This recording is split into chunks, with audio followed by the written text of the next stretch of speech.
Good morning, and welcome to the November 10th, 2020 regular school board meeting, which I now call to order. Ms. Flowers and Ms. Lentino will not be with us today, so all of our votes will reflect a 5-member vote. The invocation this morning will be given by Imam Abdul Karim Ali from Tampa Bay Muslim Association. Is he in the room? Good, welcome. Thank you for being here this morning. The invocation will be followed by the Pledge of Allegiance and the National Anthem. The National Anthem will be performed by the Seminole High School Marching Band under the direction of Gerard Madrinin. Would you please stand?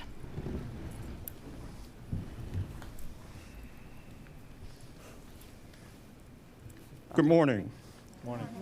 To Madam Chair, to honorable school board members, honorable superintendent, staff, members of the community. God, peace be with you. May we pray. With God's name, with God our Lord, named the merciful benefactor, merciful redeemer. Our Lord God, the creator, is the one who created the heavens and the earth and all living creatures, including the human family. The praise and thanks belong to our Lord Creator, Lord of our worlds and the systems of knowledge. We thank you for this day. We beg you for your forgiveness and we beg your mercy. We pray that your blessing continue to be upon this honorable body. Continue to guide this board, this administration, and all who work for our students in our schools so that they become better leaders for tomorrow. We pray that that we all be a good examples for them, our families, our loved ones, our leaders in the community. Our prayers is for those who work to keep us safe and keep our family members and our loved ones safe as well. Our prayers also goes out for those family members who have lost loved ones in this terrible virus that is plaguing our country and plaguing the world.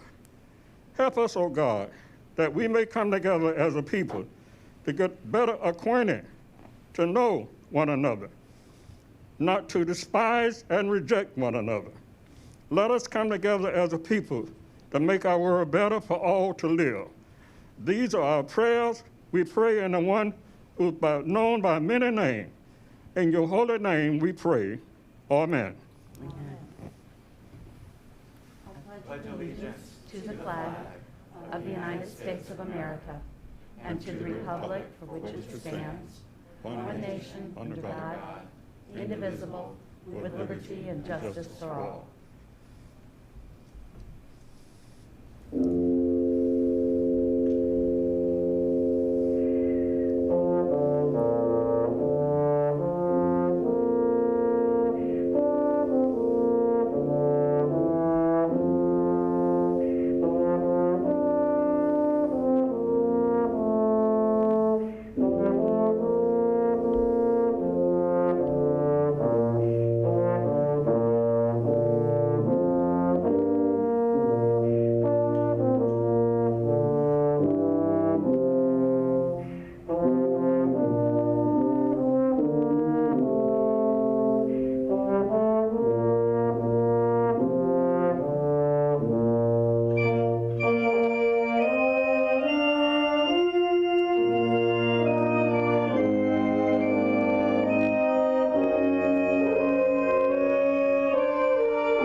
good. Thank you, Mom, for being here. We appreciate you starting it off. And the Seminole High School Marching Band. Good job, wonderful. You know, one thing that we have found out during this whole situation where we're having to revamp and relook at things is some of the creativity. And this is a perfect example of it again today, of the national anthem being shared. Our video today is in honor of Veterans Day. So today's video features the Junior Reserve Officers Training Corps, or JROTC programs, from Dunedin, Gibbs, Boca Ciega High Schools. Our district offers JROTC programs in 6 high schools, Dunedin, Gibbs, and Boca Ciega, as well as Clearwater, Hollins, and Northeast. Our current programs are affiliated with the Navy, Army, and Marine Corps, and we are excited to share that Pinellas Park High School will be adding a Coast Guard ROTC program in August of 2021. Only the 3rd Coast Guard JROTC program in the United States. These programs emphasize character development, leadership, and citizenship, and we are honored to offer them to the Pinellas County students. But before we play the video, I want to thank all the veterans who have sacrificed and for their bravery and the example that they have set for all of us. We truly appreciate their service. And to each one of you who have served in any of our conflicts or wars, or even currently within the United States or overseas, we thank you for your service.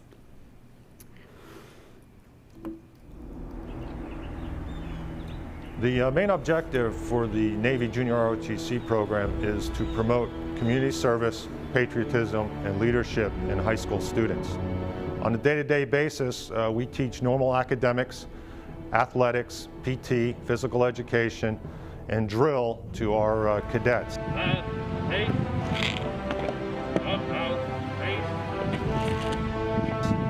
We run the same type of schedule a normal high school student would go through, 1st through 7th period, and then after school is where the difference is. We will do community service events as far as blood drives, food drives, other events, parades in our military uniforms.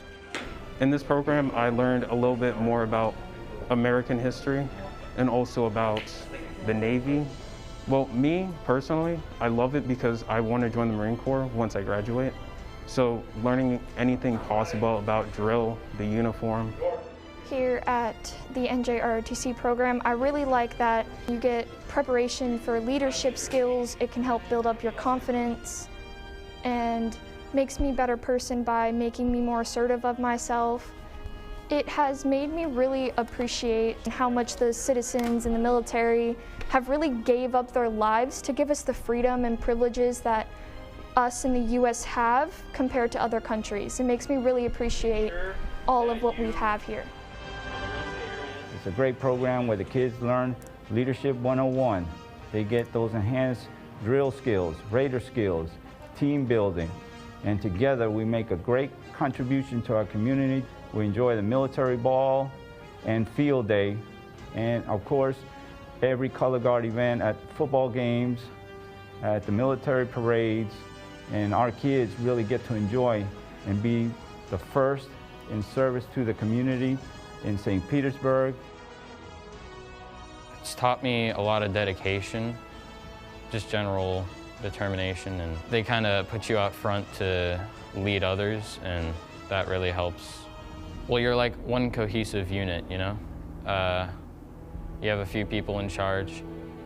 I think everybody kind of gets helped from the JROTC. By electing or volunteering or asking to be assigned to the Junior ROTC program, you are a joiner. So you're no longer just a high school student, you know, that comes to class and goes home. You're a part of an organization, you're a part of a team, you're a part of a family. You know, no matter what they do in later life, you know, if they have a good grounding in basic values, they're going to be better people. They're going to make better decisions.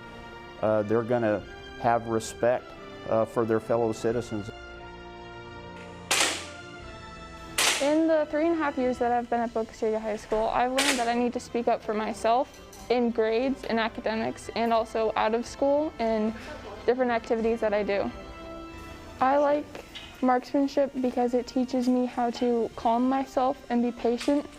In marksmanship, we travel to different bases for Army, different national championships, and in there I get to see the soldiers and how they interact with each other, and I just really appreciate what they're doing and how they're fighting for their country.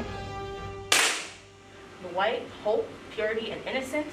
To me, this ROTC program is like a family. I mean, it's like a home here. It's like my instructors, they're not even instructors, they're more than that. This program has taught me like a voice. It teaches you a lot of life lessons. It teaches you how to do a job interview. It teaches you a lot of things, how to present yourself, how to greet people.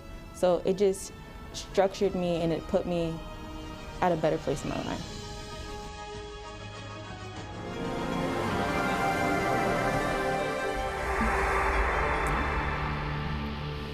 So this is just another example of all of the wonderful programs that are offered through our Pinellas County schools. Dr. Carr? And I also want to acknowledge that today is, on November 10th, is the birthday of the Marine Corps, who today is celebrating their 245th anniversary. So happy birthday to our Marine Corps veterans, some of whom are right here in this building. So thank you. Absolutely. Good. Thank you. All right, we have our introductions of professional and community organization representatives by Isabella Mascarenas, our Public Information Officer. Good morning. Good morning. Good morning, Madam Chair, members of the board, Dr. Grego, and staff. It is my pleasure to introduce the following representatives of community and professional organizations. Representing the Pinellas Educational Support Professionals Association, or PESPA, Nellie Henez, President. From the Pinellas Classroom Teachers Association, PCTA, Joanne McCall, Executive Director, and Nancy Villardi, President. From the Pinellas Arts for a Complete Education Coalition, Dr. Victoria Hagedorn, and members of the media in attendance downstairs are from News Channel 8, Marco Villarreal and Pete Mesa. Today, we have a presentation from the Student Rights and Responsibility Committee. Please welcome Brianna Hodavance and Nick McClure from Seminole High School and their principal, Jane Lucas. Good. Thank you. Good morning.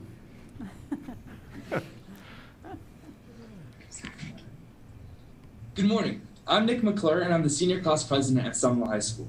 I'm involved in leading First Priority, which is a Christian club at our school, a member of the swim team, Center for Education and Leadership Academy, E-Commerce Academy, one of the founders of the Warhawk Shop Plus, a member of the National Honor Society, National Technical Honor Society, Mu Alpha Theta, Rho Kappa, Psi Alpha, International Thespian Society, and theater. Thank you for the opportunity to share all of the great things that are happening at Seminole High School, the home of the Warhawks. At SHS, we aspire to live our lives with purpose, respect, and grit. That is the Warhawk way.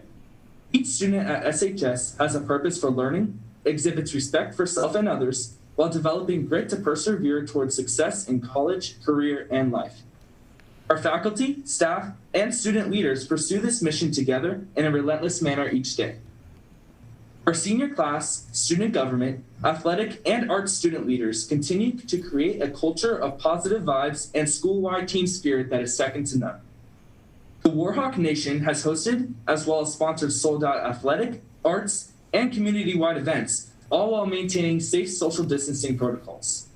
From Friday Night Lights to Homecoming Spirit Week, to our Warhawk Marching Band performing at the 50th anniversary commemoration at City Hall with the mayor, dignitaries, the Seminole Chamber of Commerce, and everything in between. The positive momentum keeps building for our SHS community. We are excited to share breaking news with you about the advent of the AP experience for the 21st century learner at Seminole High School this year, where all students will have the access and opportunity to take an advanced level college course, as well as achieve an industry certification before they graduate a Warhawk. The commitment of the SHS faculty and staff is such that they overwhelmingly voted this past spring in favor of moving to a modified block schedule this school year, in order to create more instructional class time for their students. This brave and innovative move also paved the way for the infusion of an academic resource and social emotional learning advisory peer, AR for short. This AR period is embedded within every Warhawk student's school day and provides an equitable setting where students receive academic, social, and emotional supports, while also forging a connection with professional adult mentor. So our AR periods is a 30-minute block on our block days, which is Wednesday and Thursday. Not only does it provide a social and emotional relief and just a way for kids to calm down and just really take it in and get support from our mentors, but it also provides an outlet for the clubs, activity sports to announce anything that's going on in their lives over the show for the whole school to see. So it really has had an uptake in school involvement from this AR period. In addition, multi-grade level peer-to-peer relationships are fostered as well. An early indicator of success in supporting more academic rigor for Warhawk students can be seen in how our AP course enrollment has more than doubled this year, from less than 300 to over 700. SHS received the Golden School Award for 2020 from the Department of Education for Leadership in School Volunteerism. Seminole High School is a 2020 National Blue Ribbon Award-winning school, recognized by the Florida Department of Education for our overall academic excellence and progress in closing achievement gaps. SHS was recognized by the Florida Positive Behavior Intervention and Supports Project as a 2019-2020 Bronze Medal Award winner for being a PBIS model school. This exemplifies our continued commitment to positive outcomes for all students. We are the only high school in Pinellas County to have achieved this distinction. Athletically, the Seminole Warhawk Nation has experienced amazing successes. Athletes Frankie Hendricks and Aaron Joyner are both triple impact competitor scholarship finalists. Our girls softball team was honored by the Sports Matters Foundation and gifted with a team gear and dugout makeover. They took the field with Team USA to be featured on ESPN. The student-centered Seminole Sports Academy was awarded a $20,000 grant from Dick's Sporting Goods. Seminole High School is the only high school with Pixelot technology, streaming live from our gymnasium, football, baseball, and softball stadiums. Our boys basketball team were the PCS district champions. Our boys soccer team were the PCS district champions as well, and advanced to the Elite Eight. Sophomore swimmer Andrew Bolito has a PCAC, district, and regions title in 100 backstroke. He just achieved second place at state this past weekend in the 100 butterfly. 8 senior student scholar athletes will be signing national letters of intent this week. And we are so proud of our hometown World Series Tampa Bay Rays hero, Brett Phillips, who is a 2012 Warhawk graduate. Each one of our visual performing arts groups are excelling in every genre: vocal, instrumental, orchestral, visual, and theatrical. 10th grader Madison Lloyd won the top award in the Word and Image High School exhibition at the Maureen Arts Center. The theme was What the World Needs Now. The Warhawk Marching Band was featured by the WPDS TV14 Spectrum of the Arts documentary on safety protocols in the time of COVID-19, as well as on Fox 13 Live for their perseverance during the pandemic. And we are so proud to be the only school in the state to host a marching band collaborative event with full safety protocols in place, while also offering live stream broadcast options. Seminole High School's partnerships with the Dolly Museum, the Florida Orchestra, and the Strass Center for Performing Arts remain strong. Hello, I'm Brianna Hodavance and I'm a junior at SHS. I'm Vice President of Student Council and Treasurer of Drama Club. I am also a member of National Honor Society, Rho Kappa, the Cell Academy, 4A Academy, and the Varsity Golf Team. Seminole High School is one of only 8 schools in the nation designated as a Model School of Excellence for 2019 by the International Conference for Leadership and Education. This honor is due to Seminole High's mission and success in getting students connected while achieving and sustaining academic, social, and emotional growth. At PTSA, in conjunction with the Seminole High leadership team, were awarded the National PTSA Response to COVID grant.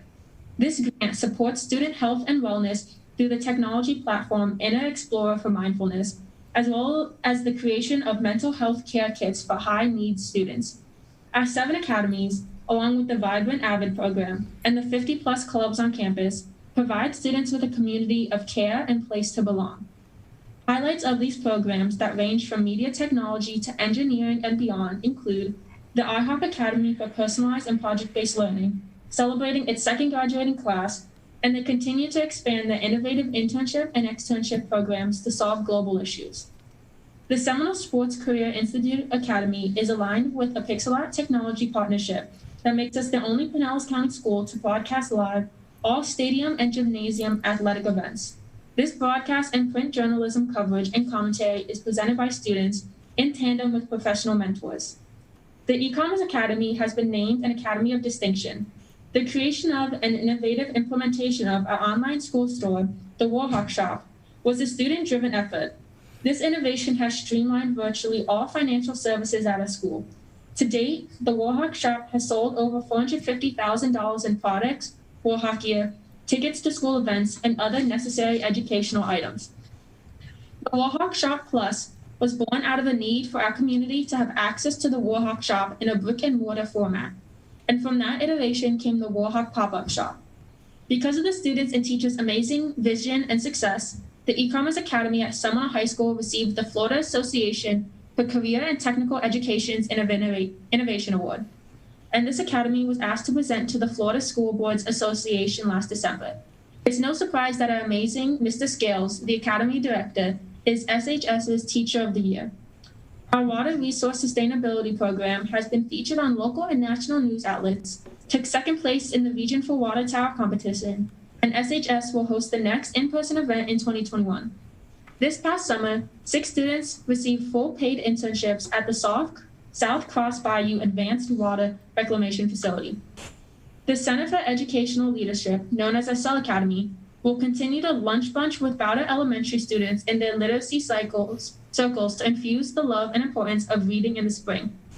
Our Cell students also continue to partner with Ronald McDonald House and community positivity projects throughout our school and community. Over the past 2 years, our Cell students have earned over $2.25 million in scholarships. In the literary and scholastic realm, our Hawk Talk magazine is the American Scholastic Press Association's first place winner. In addition, our Warhawk yearbook is a national sample for the 3rd year in a row. Academically at Seminole High School, we have over 12 national and international honor societies. And Gracie Tubbs, an SHS 9th grader, is receiving the 2020 Civilian Patriot Award from the City of Largo tomorrow on Veterans Day, her work in support of veterans. Gracie's operation, Military Matters Project, has raised over $100,000 to send more than 5,000 care packages to our military personnel serving overseas. Seminole High School overall continues to demonstrate strong academic growth while promoting more rigorous coursework for all learners. Our overall graduation rate continues to soar and is over 98%. And this year, we are proud to announce our National Merit finalist, Senior Taylor Murphy. To live your life with purpose, respect, and grit is the Warhawk way. We, as the Warhawk Nation, claim this vision with a relentless team spirit. Thank you for allowing us the opportunity to share the successes and highlights of our school year so far. As a token of our appreciation, we are gifting you with our Warhawk Year face masks. Thank you to the school board members and Pinellas County Schools executive leadership team for your support. And as always, go Warhawks. Thank you very much. Very nice job. And supporting her students that have participated today is Principal Mrs. Jane Lucas. Is she still available? Hi there. There you are. Welcome. Thank you. They make you proud, don't they? Yes, they do. Yeah. Thank Good, thank you. All right.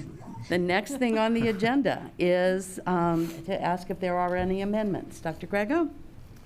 Yes, Madam Chair and the school board members, there's one amendment in 7.4 amending the personnel recommendations to add Caprice Edmond to the instructional agenda to reflect a leave of absence beginning November 17th of 2020.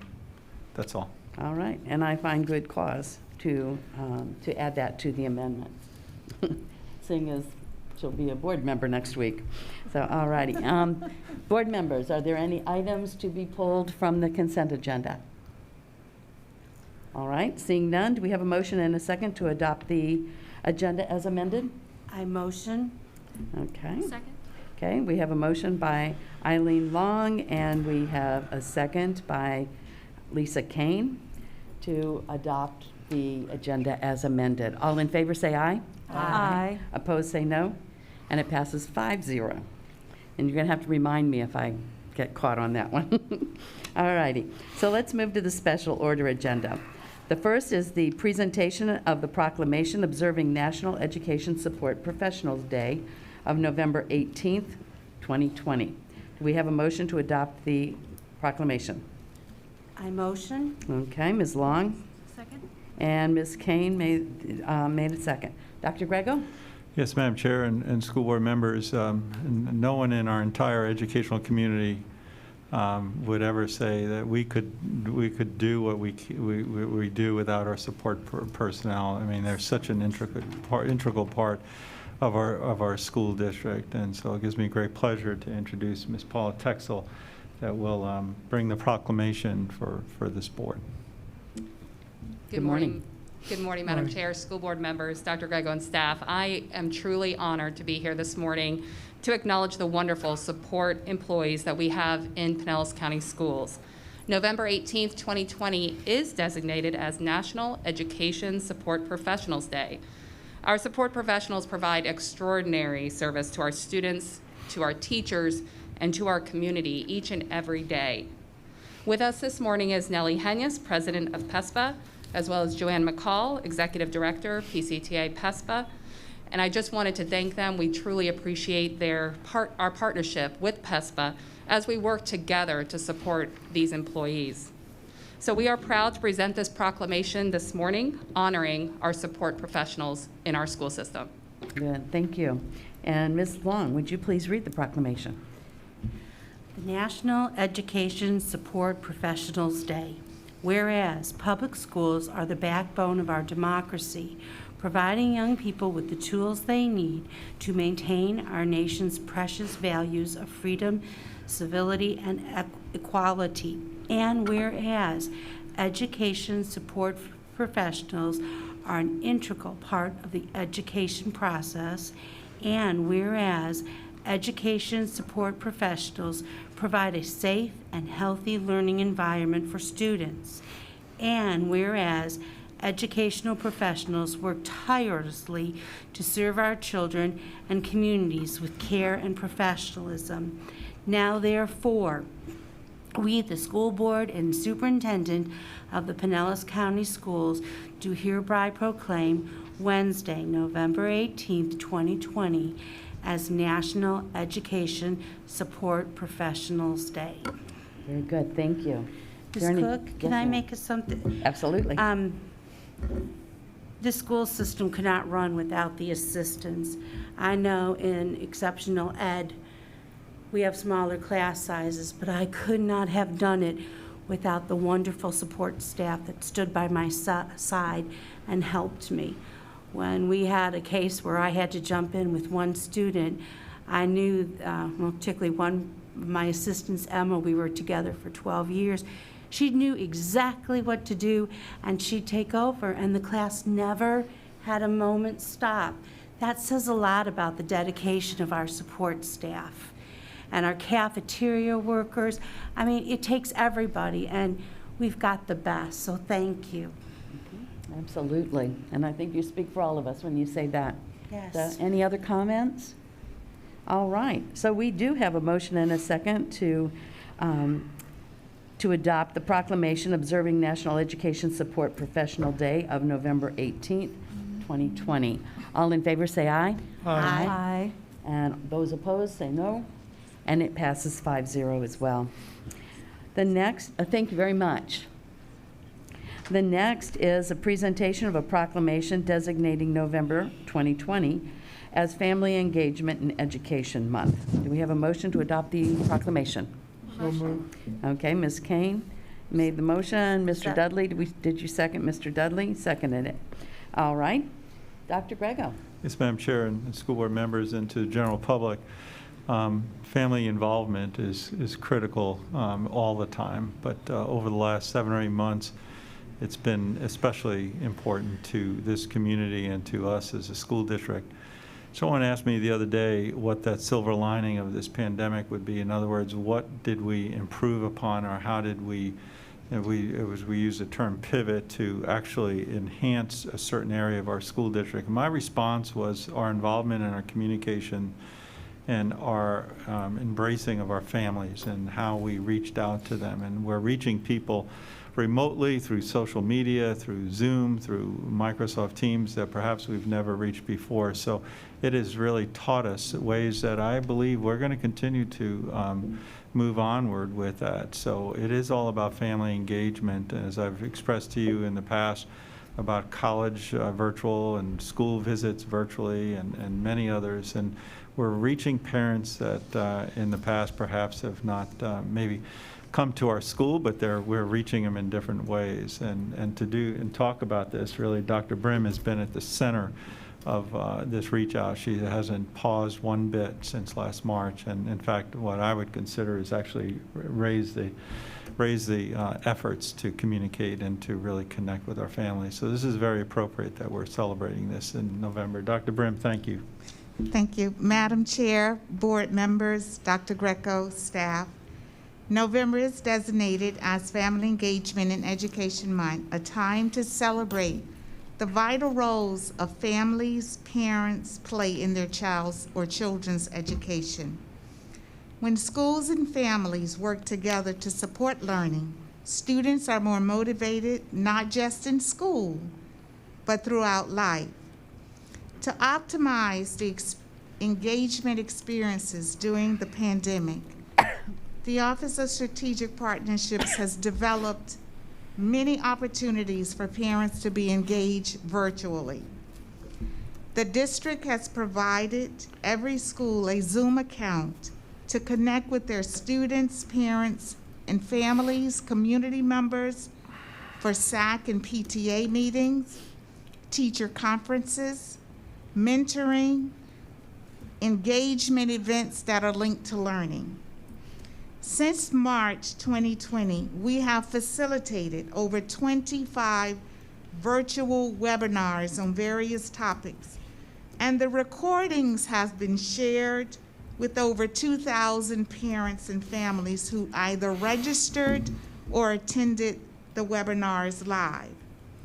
We have created what we call Parent-Guardian Connection, and it is a virtual forum for parents to have an opportunity to discuss with each other real-time issues, to hear from various speakers about real-time topics, and to collaborate on how to do the work of engagement as families during this critical time.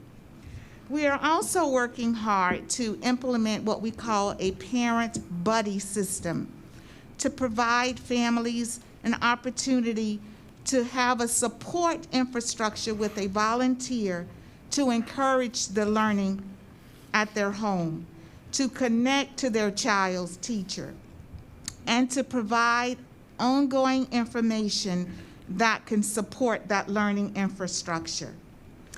To effectively communicate and connect with each generation, because I'm a boomer. But it is so important. We continue to use Facebook, YouTube, Twitter, Instagram, Peach Jar, Zoom, Microsoft, School Messenger, newsletters, emails, texts, and engagement websites to make sure our families are getting the information that is needed to ensure student success. Lastly, in the season of Thanksgiving, we, as a district, want to thank our parents, families, and community stakeholders for being our partners, for your patience as we continue to journey through this new reality, for trusting us with your children to educate, and for creating an atmosphere at home to support learning in all of our efforts. Thank you very much for being engaged. We will continue the work to make sure you are connected for the success of all learners. And have a wonderful Thanksgiving. Good, thank you. Dr. Carr, would you like to read the proclamation, please? Sure. And thank you, Dr. Brim, for your team and your leadership. to being so solution-focused during this difficult time. I don't think anybody will throw a boomer, hey boomer at you. You really delved right into the technology. Proclamation, Family Engagement in Education Month. Whereas parents and families are instrumental in helping children reach their full potential. And whereas parents and families monitor homework, participate in school events, are active members of school groups, and support the work of teachers, administrators, and all school personnel. And whereas when parents and families are actively involved in their children's school, outcomes for all students improve.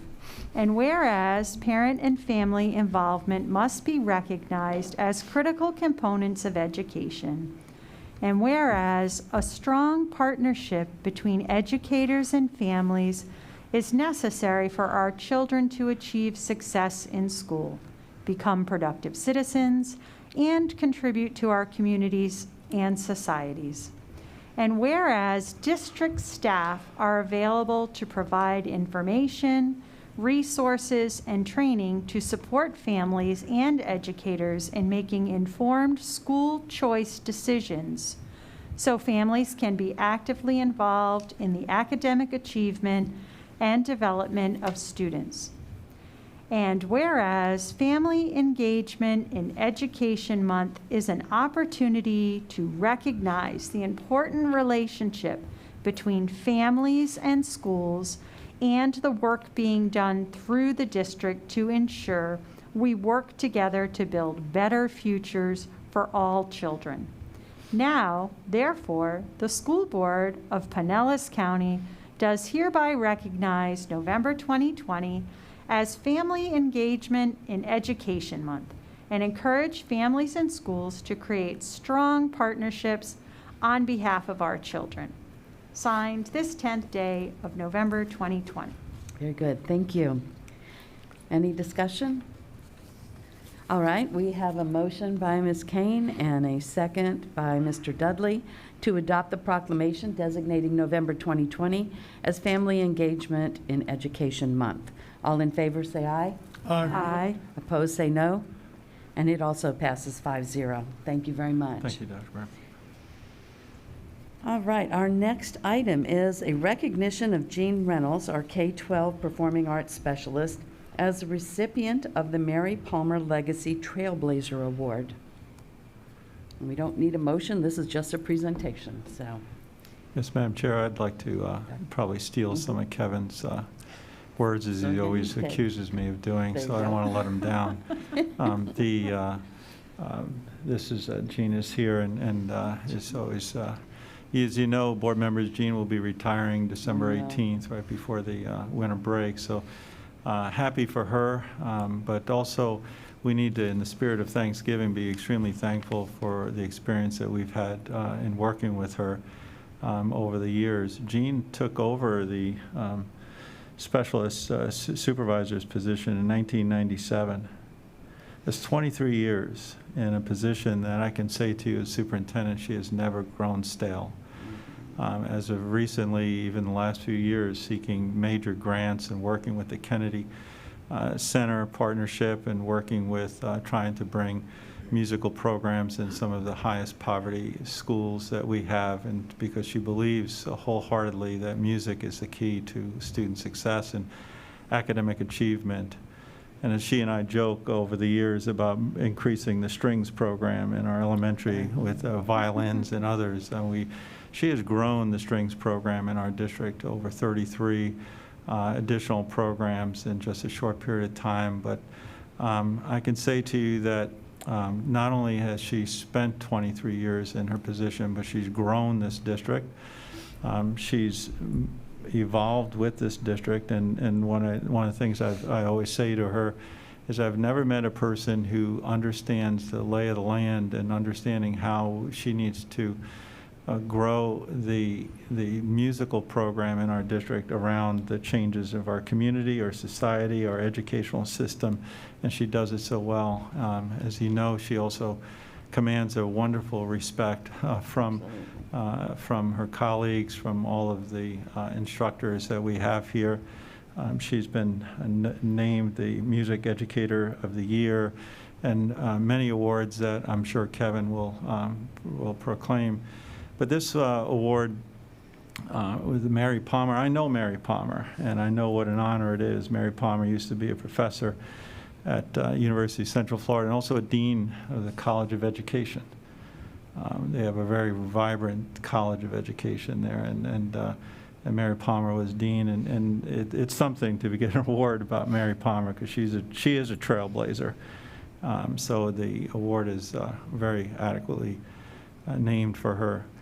So as Dr. Brim said, in the spirit of Thanksgiving, I can say to you as one superintendent, I am extremely thankful to have gotten to know and will continue to communicate with a person of quality of Jean Reynolds. And we are in a better place, we are a better district because of Jean. So Jean, this won't be my last soapbox for you. It'll be going on, but I'm not going to lose an opportunity to say thank you for everything. Yeah, thanks.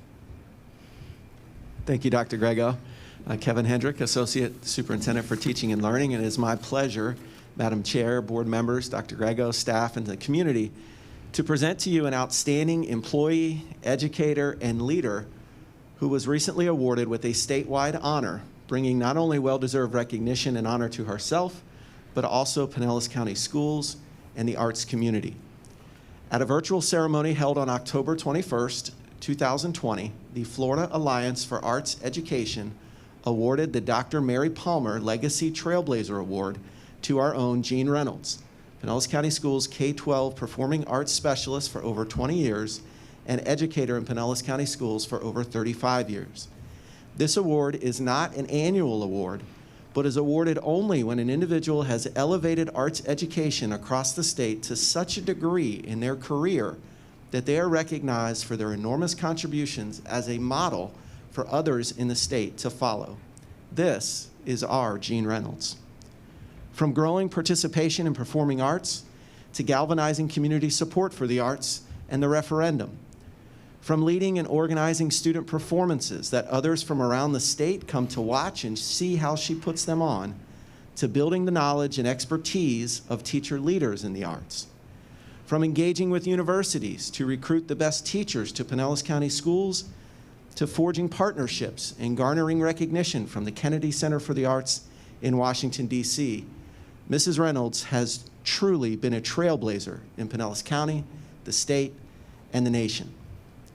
The award is named after one of the founders of the 40-year-old Alliance, the Florida Alliance for Arts Education, Dr. Mary Palmer, who was, as Dr. Grego said, a distinguished professor for arts education and the dean of the College of Education at the University of Central Florida.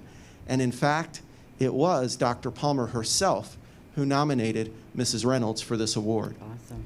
It was awarded virtually, but today I am pleased to have with us Leland Theriot, the Executive Director of the Florida Alliance for Arts Education, who has the actual award to present to Mrs. Reynolds. Leland, if you will bring that up.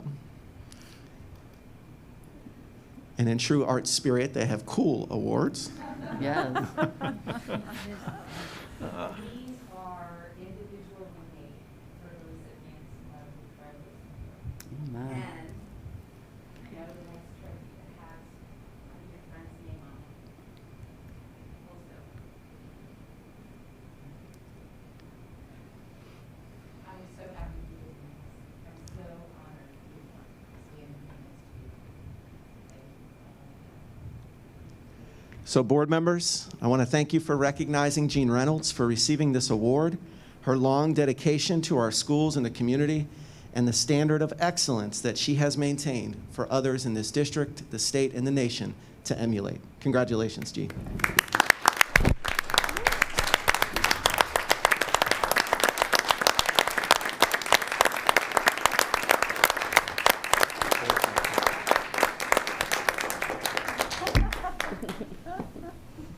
Jean, would you like to say something? Yeah. Or if I may, Madam Chair, I'm sorry. You may. I was going to, so you may. Apologize. Yep. My goodness, it's hard to have any words. I guess all that kept going through my mind is my father had an expression at times like Thanksgiving where he'd look around the room and he'd look at his family and he'd say, I have what everyone else is looking for. And that's what I feel like. I have what everyone else is looking for. Got a school board that doesn't just support arts education, but says, hey, let's do that, moving me forward. Superintendent who always says, okay, just go do that. Wherever the struggle is, who helps you be the trailblazer. Wonderful colleague like Jonathan Ogle. It's so wonderful to have Leland here today and a great state. I have what everyone is looking for. And whether I'm working in a school system as actual working each day or I'm in the community, the arts education is part of me, as is public education. It's what I do because I'm passionate about it, and I'm so fortunate to get to work with folks like this and a leader like Kevin Hendrick, and extraordinary teachers who are our trailblazers every day. Thank you so much. Thank you. Today's kind of a mixed bag. We're so thrilled and so pleased for you, but at the same time, we're sad because you will be leaving soon and retiring. The good thing about it is you have been one of the people that has been an educator, not only for our students, but for the other art teachers. And you have made sure that your legacy will continue in Pinellas County through the teachers and the leaders that you have developed. You have an outstanding reputation, not only in the community and throughout the state, but nationally. And you've made each of us proud, but I think there are many, many things that you have been recognized for that we don't ever hear about, because you are one of the humble leaders. And I thank you so much for what you have done for our Pinellas County students, our teachers, and our community. But I also thank you for what you are doing across the nation for students that need music in their lives. So thank you very much. Carol. You will be missed. Carol. Yes, sir. I would like to address what you just said about being a role model. You were, as you know, my daughter, you were a big influence in her choice of a career. And she speaks so elegantly about you and all the things that you do for the music community. And you are a legend. And I don't throw that term loosely. You are a legend. You are, I was at the awards over in Tampa last year when they recognized you there. You are such a strength to the performing arts, and we would, as a school district, would be lost without your leadership. And I, like everybody else, I congratulations on the retirement. That's part of the survival. You made it to retirement, but on the other hand, I'm sorry to see you go. You're still a young lady, and you still have a lot to contribute. And I'm sure that through retirement, that you will still be influential, and you'll still have your hands in everything. And I just want to thank you for, on a personal note, for what you did for my daughter. Thank you.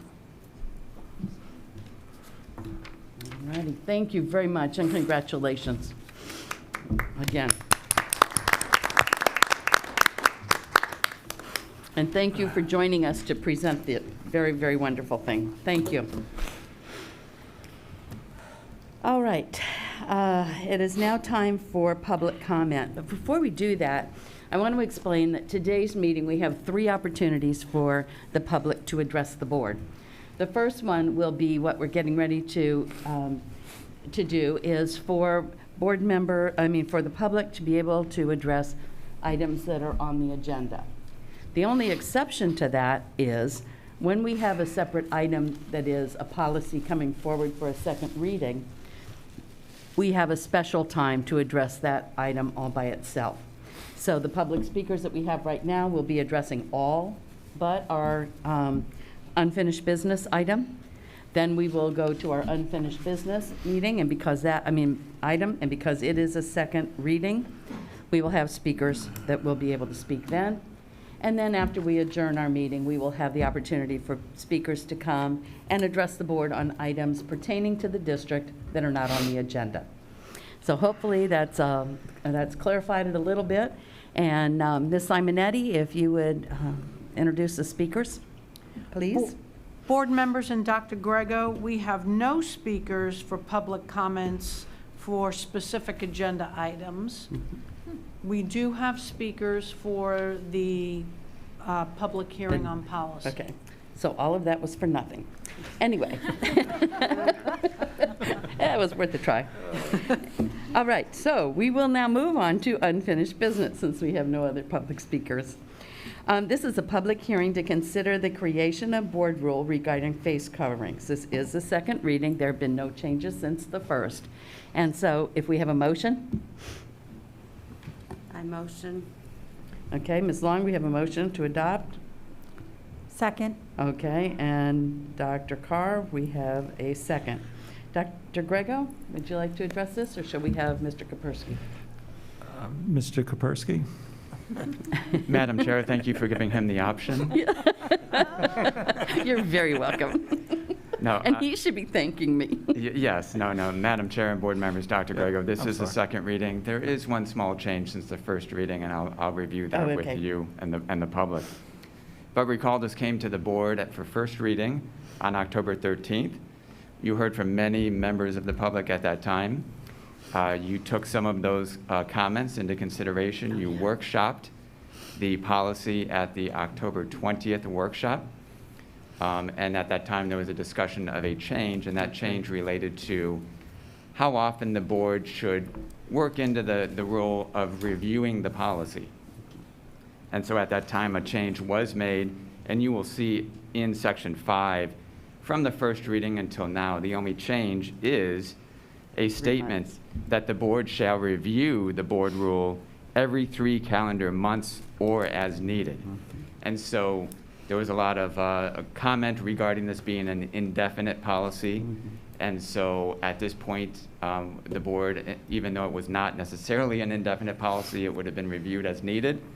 The board felt it appropriate to put in language having a specific time period as a minimum time period within which you would review it. And so that is the only change from the first policy. But again, just a reminder, it came to first reading on October 13th. You discussed it on October 20th, and today is the second reading. If you have any questions, I'd be happy to answer them. Thank you. Okay, very good.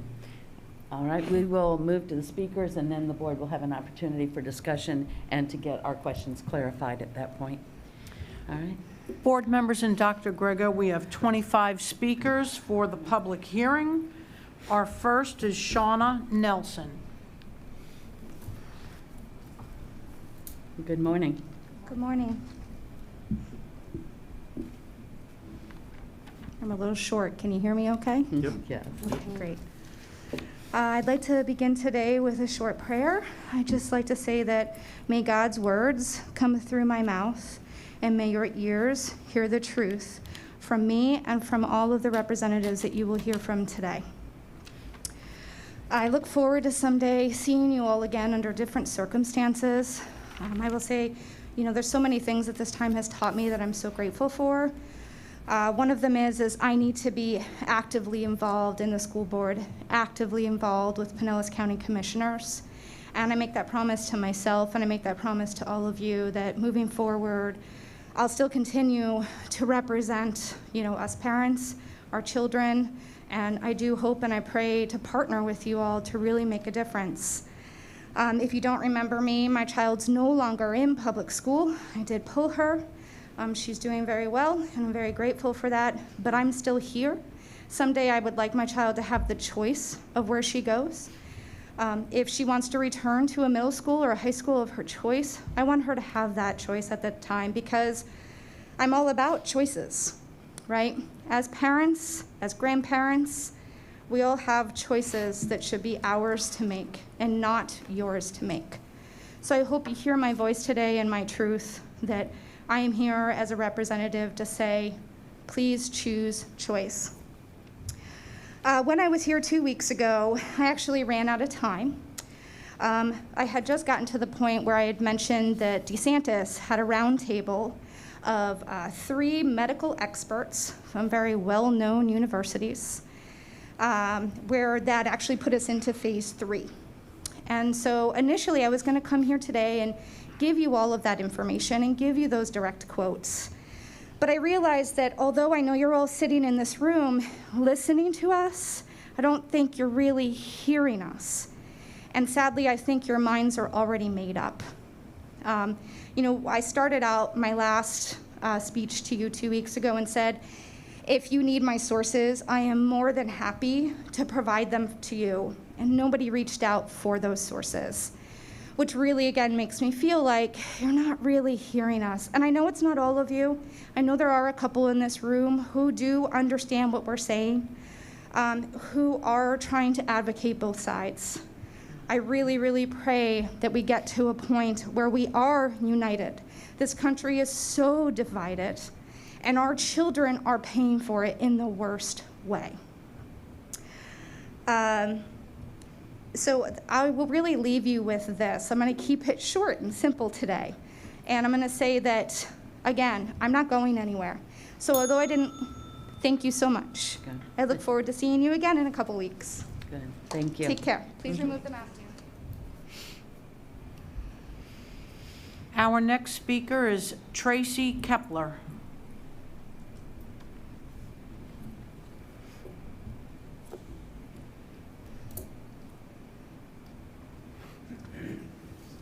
Good morning. Morning. Ready? Yes. Okay. I'm here today to voice my strong opposition to the mask mandate. I'm not going to waste either of our time by reviewing the long list of studies that show masks to be ineffective against viruses, the data that shows no fewer COVID cases in Pinellas County schools compared to schools without mask mandates, or the data that shows that the vast majority of individuals, especially children, will recover completely from COVID, even more so for children than they do from the regular flu. Myself and many others have already emailed this information to you many times, and unfortunately it seems to be falling on deaf ears. Instead, I'll use my time today to share my personal story with you, and I do hope you listen because I feel there are many others out there feeling the same as me and taking the same actions. I pulled my 2 elementary-age boys from Pinellas County schools completely before the start of this school year, and that decision was entirely due to the unhealthy mask mandate. My oldest son has high-functioning autism, and our family's focus on health and wellness has seriously dominated my life for the past 9 years. I have done my research, and the idea of masking children for an entire school day is insane. Quite frankly, I feel it is child abuse. There are documented health risks to wearing a mask. You are depriving these young developing brains oxygen. You're increasing the amount of carbon dioxide their bodies have to deal with. You're increasing the amount of bacteria and viral particles trapped around their mouths. You're also creating psychological issues that are too vast to list here today. And for what outcome? Most of them are wearing cloth masks, which at best may be blocking 3% of virus particles. And that is if the masks are actually being worn correctly and changed frequently, which we all know is not happening. The fact that you would make this medical decision that goes against scientific data and puts our children's health at risk has truly made me wonder if I should ever entrust my children to you again. Our original plan was to homeschool this year and return to public school next year, assuming this was all over. Well, my eyes have now been opened, not only to the fact that this school board is not making decisions in the best interests of my children, but also to how amazing homeschool can be. We are using an online program, Power Homeschool, through Excellis Academy. My boys are learning as much as they did in traditional school, if not more, in about 1.5 hours of online work a day, Monday through Thursday, leaving us so much extra time for unstructured learning, life skills, and more. That said, I would like the option to return to public school if we choose. I feel that myself and many others are being denied our children's right to a free public education unless we are willing to sacrifice their health right now. The board needs to do the right thing and make masks optional. This is a medical decision, and with health consequences, it should be made by each child's parent, not the school board. If the school board chooses to mandate masks, my children will not be returning. We will either continue to homeschool or choose a private option that respects health freedom for our future education needs. Thank you. Thank you. Our next speaker is Kristen Lynn.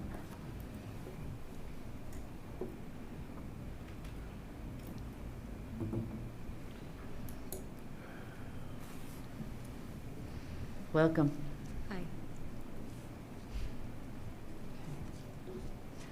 Hi, my name is Kristen, and I'm here on behalf of the Pinellas County School Board mask mandate on our children. Again, the mask mandate on our minor children. I'm a licensed registered dental hygienist, and I've been in the dental field for 30 years. My job as a hygienist is to ensure the well-being of my patients' oral health, which directly contributes to our health and our immune system. And quite frankly, our mouth is the window to the condition of our body. Do you really understand what PPE stands for? Is it a mask, a shield, a hazmat suit? I think not. Our body's own immune system, self-health, and wellness is the best line of defense. In the past few months since the mask mandate has been enforced, I have seen a severe decline in my patients' oral health. I've seen infections, increased dry mouth, fungus infections, increased amount of decay, severe bleeding gums, inflamed tonsils, mouth ulcers that can lead to cancerous lesions, and so on. Our oral health and decline of our oral health affects our entire body. It has been a contributor to heart disease along with many other health issues. All of these dental conditions, which are having a domino effect, are just getting started. What many of my patients have been reporting to me is the lack of water intake, proper nutrition, along with the stress and fear factor of not wearing a mask. So how do you think our children and teenagers are handling this? Along with the obviously physical and medical dental conditions, what is it doing psychologically to our children? As mentioned in prayer prior to the Pinellas County School meeting last, a mask is in no way a sign of loving thy neighbor, or does wearing a mask save lives? The psychological effects that you are promoting on our children with these mask mandates will stay with them for years to come, if not forever. Are you willing to accept the fate of that? When people say it's just a mask, it's not just a mask for our children. It's a prop that's being used to scar and control them. When you say people in the medical and dental field wear them all day long and they're fine, well, we've been trained to wear them. We know how to wear them. We know how to dispose of them. We signed up for it. Our children did not. They are also wearing the same mask all day long, possibly dropping it, possibly exchanging it with others, constantly touching it with their hands and spreading germs. We are 9 months into this, and there's no scientific reasoning that these masks are needed. In closing, I'd like you all to please understand the adverse negative effects this mask mandate is having on our children. Please let us parents make the choice if our children should be wearing masks in school. One last thing I'd like to share. My 9-year-old daughter witnessed her classmate crying underneath her mask because her mask accidentally fell below her nose. Why was her classmate crying? Again, because the mask accidentally fell below her nose. Therefore, she had to get up in front of the class, go to the front of the class, mark her name down on the board, all because the mask accidentally fell below her nose. Thank you. She didn't get deducted Your for time academics, is up. Thank but you. for the mask. Thank you. Our next speaker is Elizabeth Fox.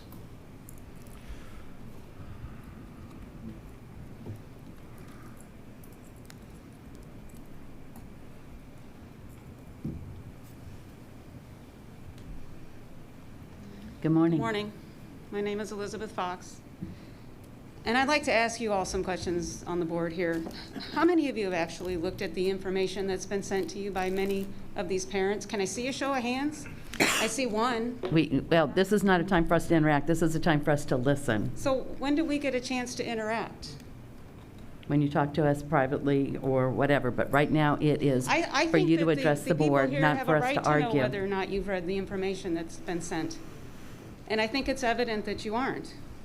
I appreciate it if you have. I wonder how many of you do more research for major purchase than you do for this. If you're relying on somebody else to make this decision for you, some expert, are you relying on one expert? Or are you relying on multiple experts? Have you ever heard of a second or third opinion? I think it's time that you don't abdicate this decision to somebody else and think for yourselves. These children, as you just heard, their physical and mental well-being is being affected by this. And it's not a good thing, it's negative. Wise people do their own research, and they do get that second and third opinion, and they use their brains and think through things. Things that don't make sense for a reason. Yet here we are doing things that don't make sense. Nobody's allowed to do anything different. I was told downstairs I couldn't sit next to my husband because that's what they were told. What's wrong with that? A lot. And I want to know, when does it end? Every 3 months you're going to review. What are you going to look at to make that decision? Is it the number of cases? Well, that's never going to stop. This is the fake test, whatever. Is it the number of deaths? Well, that's already down rock bottom. What is it? We need to know. You aren't telling us. Can somebody tell me what's the metric that you're looking at to make this stop? Anybody? Crickets, nothing. Come on. You owe us answers. You owe the children answers. I'm not getting any. Thank you. Thank you. Our next speaker is Maria Canant.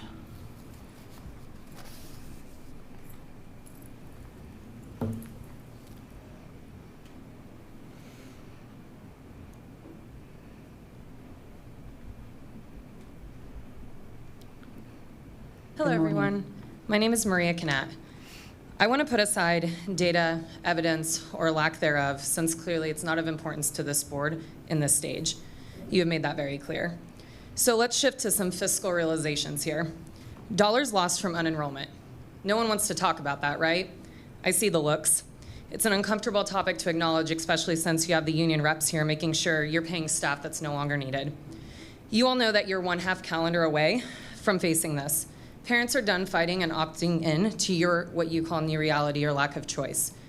My CSB as an option? No, we're not that dumb. We know where funding goes and where it comes from. That's why FLVS attendance has skyrocketed as public school continues to decline in enrollment numbers. Florida is a wonderful scholarship state. My group has made it its mission to let people know of school choice and scholarship options, and they're now using them. Private schools that are promoting choice where there is risk are now at capacity. We are struggling and quickly forming new schools to allow for other options where there is choice. More school choice funding is becoming available every day, and the federal government and state government are making that clear. If the public school systems do not want to cater to choice where there is risk, you will suffer. Your time is running out. You will need to justify your employment capacity sooner than you think. You will need to acknowledge this as well as the union will. Fear is not driving unenrollment to be down. It's the bureaucracy and parents done with public schools dictating policies that involve risk with no evidence and no choice. While you noodle on that reality for a second, let's shift to another. Let's talk liability.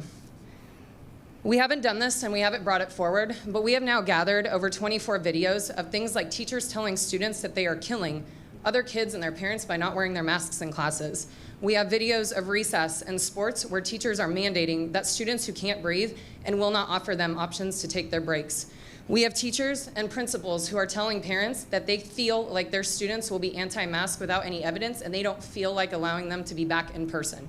So that denial of education and that liability is coming up quick and fast. We are not scared to release these videos, and we will do so as soon as we know that a liability lawsuit can be of some weight. So take this into consideration. Liability in dollars is all you're going to listen to, and we're here to tell you that the chickens have come to roost. If you continue to ignore data, that's fine, but you're not going to be able to ignore dollars and liability and be shy about it. And given that you allow pastors of communities to speak up here without a mask, then I will do so also, and that's all I have to say. Thank you.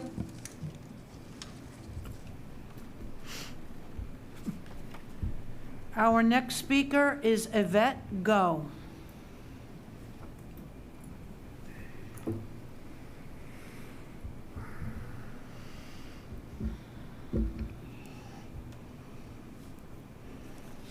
Good morning. Hi, my name is Yvette Gaw.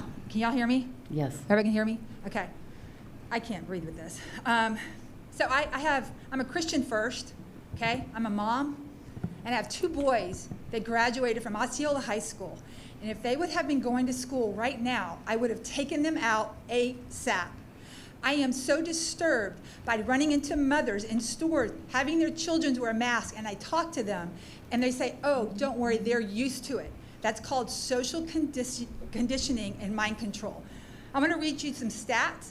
I have science-based evidence to back everything up that I'm saying, as I heard other women come up here and talk about.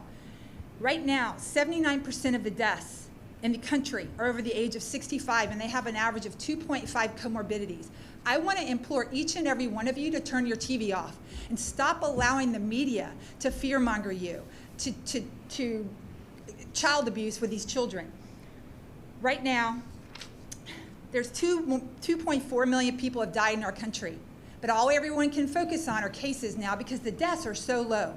So what happened, and why aren't we talking about the 2.2 million people that have died of cancer and heart disease? Why aren't we talking about that?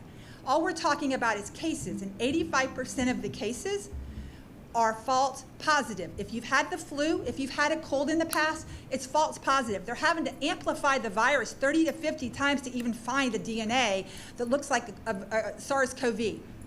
So, Dr. Ben Lynch and Tammy Clark, she's an OSHA certified doctor.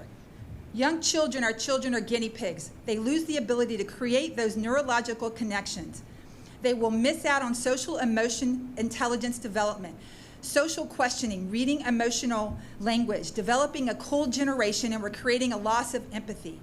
Hand sanitizer, I don't use it. I don't allow my friends to use it, my family members to use it. It's destroying the good, healthy bacteria that lives on our body.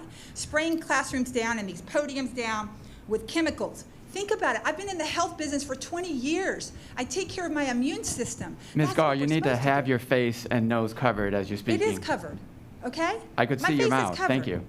All right? And common sense has to kick in at some point, sir. Give me a break. You're 25 feet away from me, right? And I'm not giving you a virus. So use your brain cells. What has happened to you guys? Everybody has lost it. I'm walking around in the twilight zone.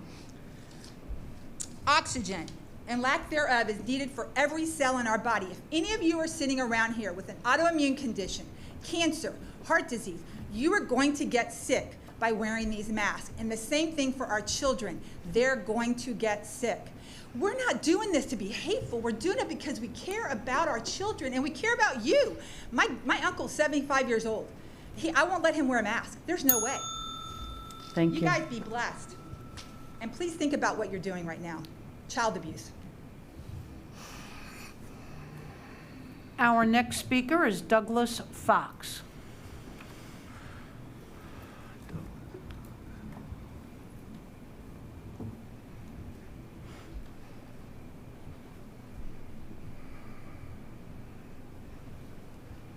Good morning. Good morning, school board. So I have a couple of grandchildren, elementary school, and they go to school and do everything they're told. They wear their masks, they have plexiglass between the desk, and they social distance. Like I said, kind of doing everything they're asked to do and told to do to be part of this, right? One of the things I have an issue with is when it comes to sports, although I understand, playing football, basketball, wrestling, with a mask on would be kind of difficult or silly. But they're doing everything that they're supposed to do and told to do. If their mask comes down, they can get an infraction. 3 infractions, I believe, can lead to detention.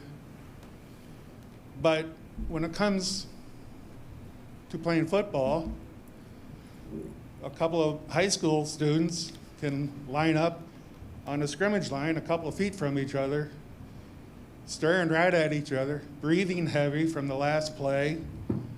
When the ball is hiked, they slam into each other, they're sweaty, maybe scraped up knuckles or elbow.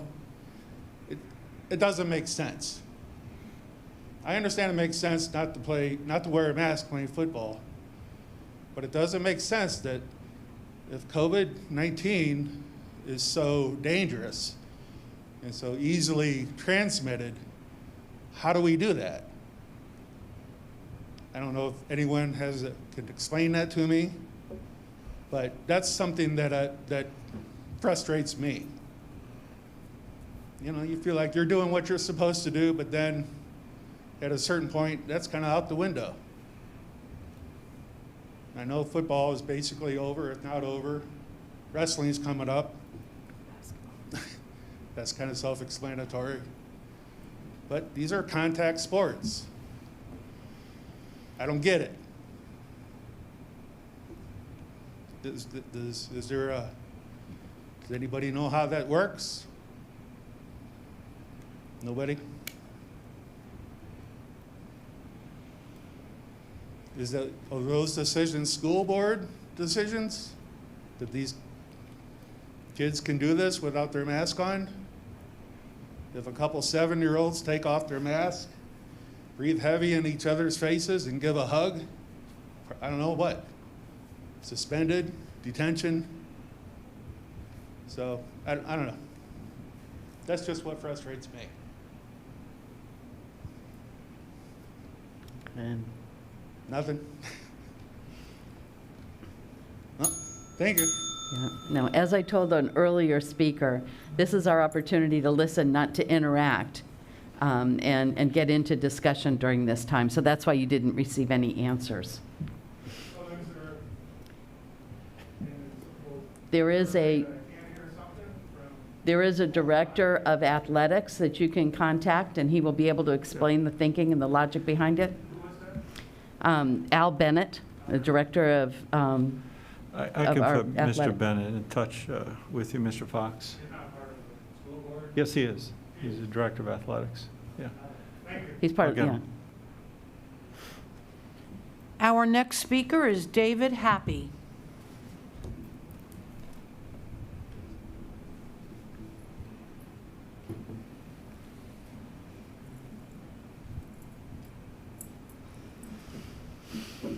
Welcome. Thank you. Before I get started, can you please have someone bring me a copy of the medical evaluation that you've done of a classroom in Pinellas? You've asked, school's been in session for about 90 days. So if we take a little break here, can you just have someone bring me the medical evaluation you've had done of one of our classrooms? Nobody? Didn't you have Dr. Cho here at your private session? I don't know if anybody mentioned that Dr. Cho has actually received $56 million in CARES funds for PPE and contact tracing before he came and advised all of you on keeping this mask mandate in place. So, Florida Department of Education Commissioner Richard Corcoran, understand there's a direct conflict of interest between the people that are advising this board and the fact that their departments are receiving tens of millions of dollars to keep this in place. So parents of Pinellas, understand that this is not normal across Florida. Roughly half of the kids in public schools across Florida aren't wearing masks, and commissioners, you represent us. We voted you in to take care of our interests. So let's talk about Florida, beyond Pinellas County. Commissioners, did you understand that Marion County and Escambia County and St. Johns County, those kids aren't wearing masks in school? Commissioners, did you understand that Clay and Citrus and Sumter and Highlands, Pinellas parents, do you understand that kids across Florida aren't wearing face masks? In Putnam or Monroe or Walton County or Columbia County or Jackson County or Suwannee County or Hendry County, Pinellas parents, these kids aren't being masked outside of Pinellas, with some other exceptions, roughly half the kids in Florida. Hendry, Levy County, DeSoto County, Wauchula County, Baker County, Bradford County, none of these kids are wearing masks. Why are you doing this to our kids? We go on. We go on to Washington County and Taylor County and Holmes County. None of these kids are wearing masks. Why is my kid wearing my... Bring me the report that you've had commissioned that shows me that these kids are okay in school, because there's never, Dr. Greco, been a survey done of these kids in a classroom to know what the impact of this mandate that you're putting on them is. We want our kids to be optional like they are in Dixie County, Union County, Hamilton County in Florida, Glades County, Franklin County, Lafayette County, Liberty County, Oskaloosa, I don't know if I said that right, but we're asking for some common sense to dictate. Parents of Pinellas County, this is not normal. This is not going to be the new normal. Half of the kids across Florida are not wearing masks. Thank you. Our next speaker is Crystal Knight.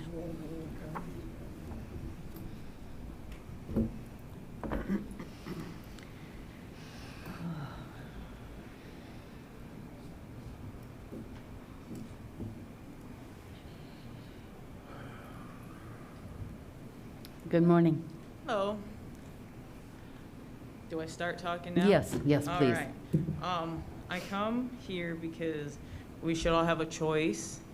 I know health is, we all worry about our children and everybody being healthy. So my points are, I don't really think the masks help. My son's teachers even had gotten the flu. We should be working on the immunities of everybody. Like we should be taking zinc, vitamin C, and D, and we should be eating healthier. And our school lunches should be healthier for our children. The mask should not, it should be a choice. I think that's pretty much, and with all this, it's teaching our children fear. We should be teaching them to do the right things, to eat healthy, and it should be a choice.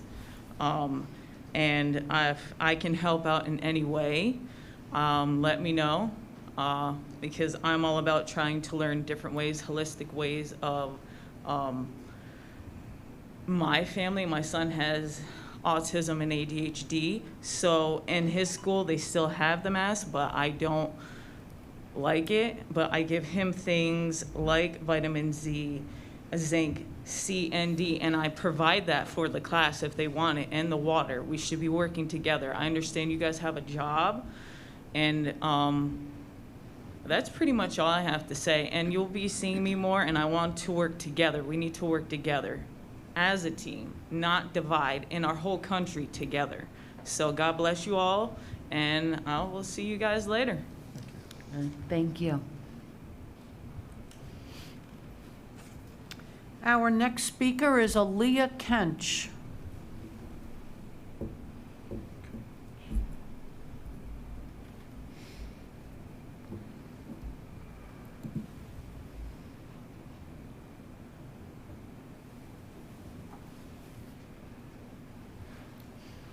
Good morning. Hi, I'm Aaliyah Kench, and this is my opinion on the masks. In school, we get one mask break, and that's it. Technically, we don't even get one because it's during lunch, and we can only take it off if we're eating. Also, it's very hard to keep them on because it's difficult to breathe. I pull it down for not even a minute, and I get told to put it back on. During gym class, we must keep our masks on, even though we are socially distanced 6 feet apart. Just recently, I got my nose pierced, and my nose got infected due to the bacteria in the masks. Due to the bacteria I expel in my mask. The masks also make me claustrophobic. I come home with headaches, sore ears, a stuffy nose, and I've been sneezing a lot more than usual. My face is breaking out because of these masks. These masks also that the school provides are also big and don't fit the students. And if the students twist the mask, they're too tight on our ears. Last week I got in trouble, and I had to write an essay. I had to read the Pinellas County mask mandate, and write an essay. At the end, I had to explain why I continue to wear the masks incorrectly, and why I should not have to follow the rules. Follow the rules with no issues. Follow the rules that other follows with no issues. If I did not hand it in by Friday, I would get ABC for the day. That is considered a punishment. Not everyone is the same.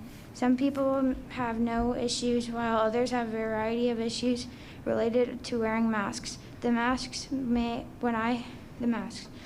have a teacher,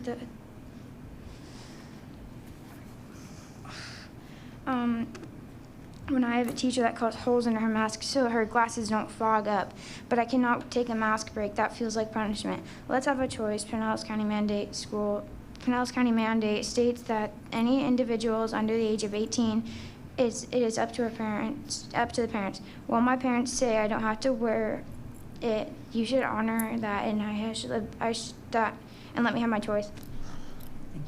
Thank you. Good, thank you. Our next speaker is Isaiah Nile.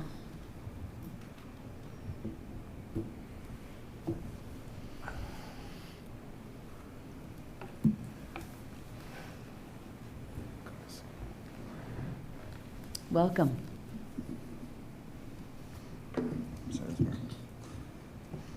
Good morning. I come as a parent of 3 school-age children in Clearwater, 2 of whom I withdrew completely from Pinellas County schools solely because of the mask requirement, and they are now 100% homeschooled. The state of Pinellas County schools is not well. Let's take off our rose-colored glasses and be honest. At the end of this meeting, you guys are going to say, yeah, that meeting went well, it's great, and pat yourselves on the back. Things aren't well within the family. If you want to call us a family as a district and as a county, parents, teachers, and students are hurting. We're showing symptoms of distress, division, and discouragement. Parents are frustrated that we have no voice or autonomy to make decisions concerning the bodies of our own children. Teachers talk about burning out, losing their joy for teaching due to the stress of simultaneous learning. And if you hear otherwise, it's because they're afraid and have fear of losing jobs or standing among peers. As a parent, I stand with our teachers to let you know we're not okay with each of our respective concerns. We need wise leadership, and we need representation from this board, courageous voices to speak out and represent us. And then the last most important group is our students. They're not receiving the quality of education they deserve. They're not receiving the smiles from teachers or each other. And I want to remind you of the mission statement found on the bottom of your website, which is 100% student success. How's that going, really? I'd also like to ask why the board imposes stricter mask guidelines in Pinellas County. In the list of exceptions, Pinellas County affords parental discretion for children under 18. If you're taking medical direction from Dr. Cho in the county, why can't you follow the same exceptions? I've heard you say that we need to keep the masks in place because numbers are low and we're doing a good job, but we've kept numbers low in spite of the masks, not because of the masks. If you object to that, then why haven't daycares or preschools spiked? Is the virus smart enough to leave a 4-year-old alone but go after a 5-year-old? As those in charge of education, you should be the first to know that a one-size solution or approach doesn't fit all, and where there's risk, there must be choice. Unmask our children, please. Would anyone on this board be brave to make an amendment to the mask policy put before you that you're going to vote on today to raise that exception from 4 to age 18? Is there anybody?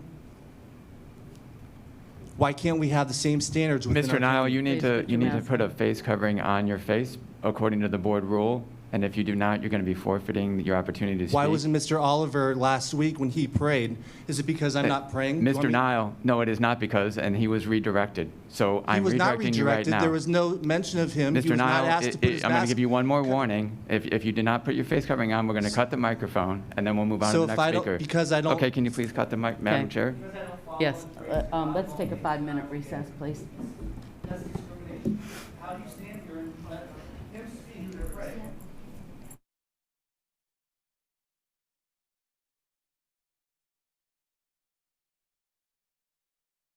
Yeah, keep going. Okay. All right, she's going to go to the restroom. We'll go ahead. Our next speaker is Audra Christian.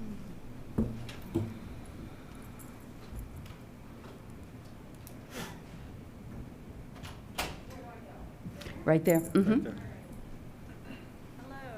There you go. Welcome. Hi. Is it on? Yes. Yeah, okay. I am actually so shocked I actually made it in this week because last week your employees harassed me right out the building, even though I was wearing my mask correctly. I found that very weird, slightly creepy, I have to be honest. So anyway, I made it in. So what I want the Pinellas County School Board to do is I want you guys to learn one thing, and that is to be honest. We are playing this great big game of politics. I want you to be honest about something. If you cannot tell me when a pandemic ends, you cannot tell me what a pandemic is. If you cannot measure when something needs to stop, you cannot measure that it has started. And that's something that is extremely weird. Okay, I'm finding it to be very political, all right? And there are mask injuries happening. And the strange thing is the school board has like zero liability, but anyway. So I want you to be honest that a partisan culture has permeated the school board. Every aspect of it. You guys are towing party lines. This has zero to do with health. You know it. Start being honest with yourselves because you're deluding yourselves. You're lying to yourselves constantly. Be honest. Be honest that you are stonewalling the parents. I experienced it the last meeting when I was wearing my mask the way I'm supposed to, just like I am now.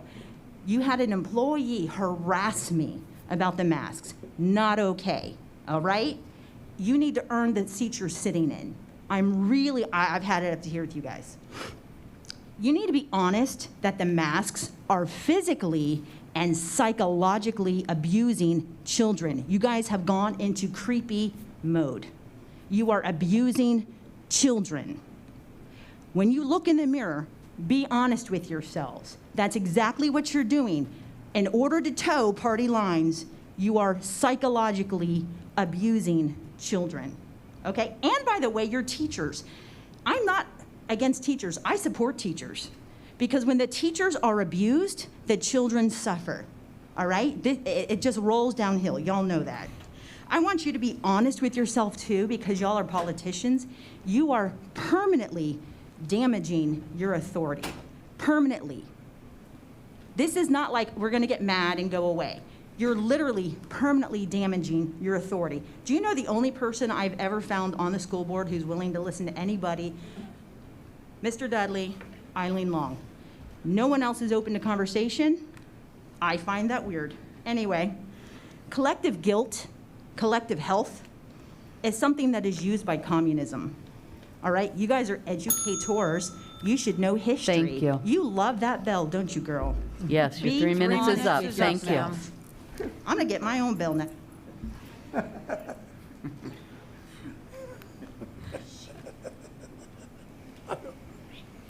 Our next speaker is Heidi Hilliard Natoli. She's got 3 names. Get me in trouble. People with 3 names. Good morning.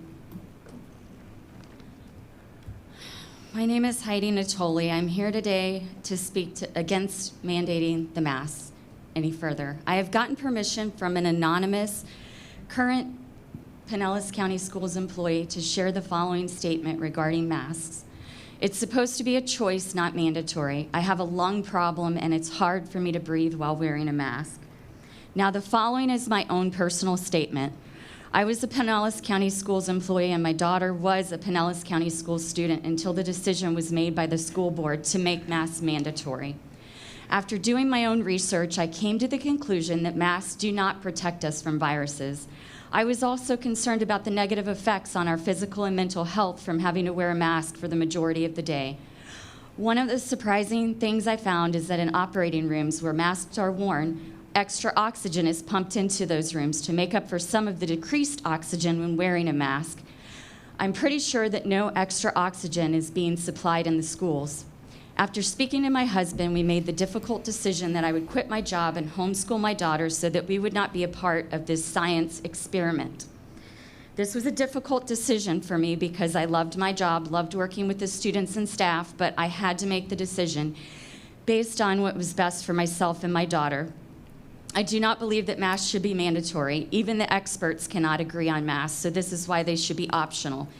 It should be an individual choice made by parents for their children, and then staff should also be able to make that decision for themselves.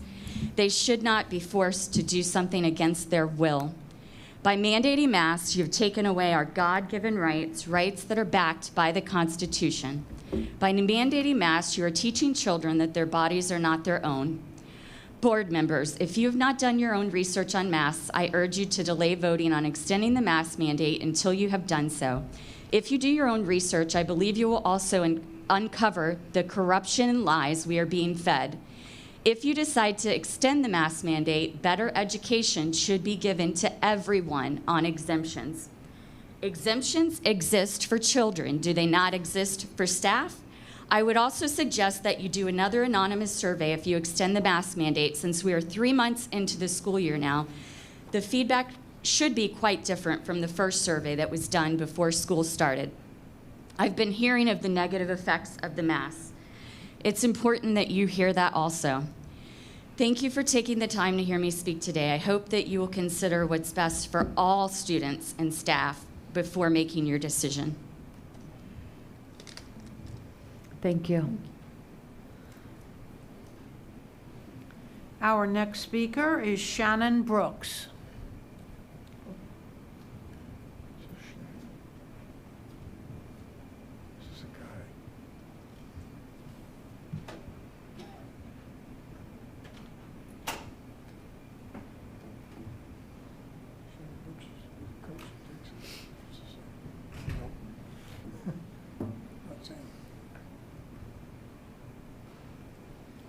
Good morning. Good morning.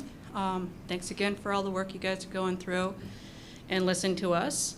I'm here to just state these masks are waterboarding our children. My son and my daughter, and I have neighbors with kids, the young kids, they suck on their mask. That's definition of waterboarding, when you put a wet mask on a child and they're breathing through that. That's like suffocating. It is plainly suffocating our children. And that's torture. It's got to be utter torture for them. 8 hours of them going through with a wet mask or a dirty mask, and they're just supposed to deal with it. Nobody's offering kids a clean mask. Nobody. It's all bring your own mask. Well, where's the clean masks? Because we're talking about this being a health hazard. Well, the masks are becoming a health hazard, and now a torture device on these young children. Again, I advocated last time that third graders under should not be wearing masks. If you want to say, hey, let's wear a face shield, I'll be on your board. I will be with you. But these masks for third graders under, no, I can't. I'm trying to see your side, and I can't. And today, they reported that there was only 58 cases in Pinellas County as of yesterday. There's 0 deaths. So this is no longer about COVID. The curve has been flattened.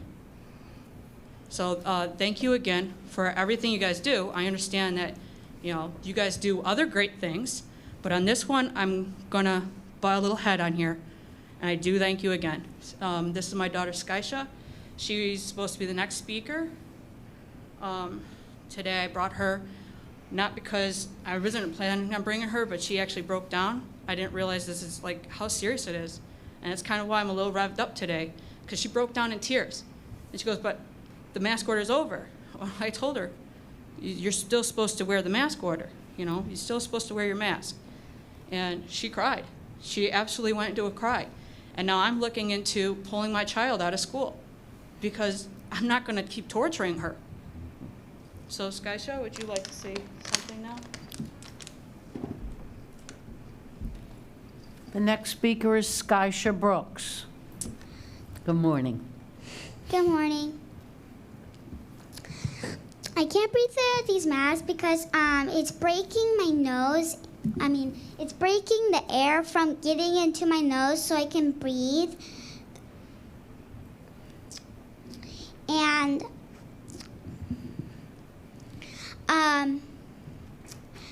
I'm not getting mask breaks every day. I only get mask breaks at lunch and snack. That's all. That's it. Is that all you have to say?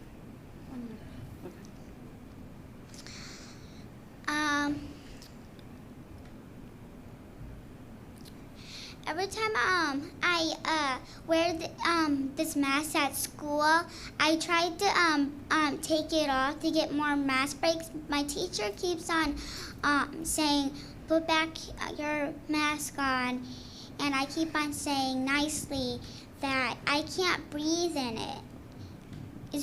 It's blocking the air from my nose. I can't breathe in it. Thank you for thank you for your time. Thank you again. Thank you. Have a great day.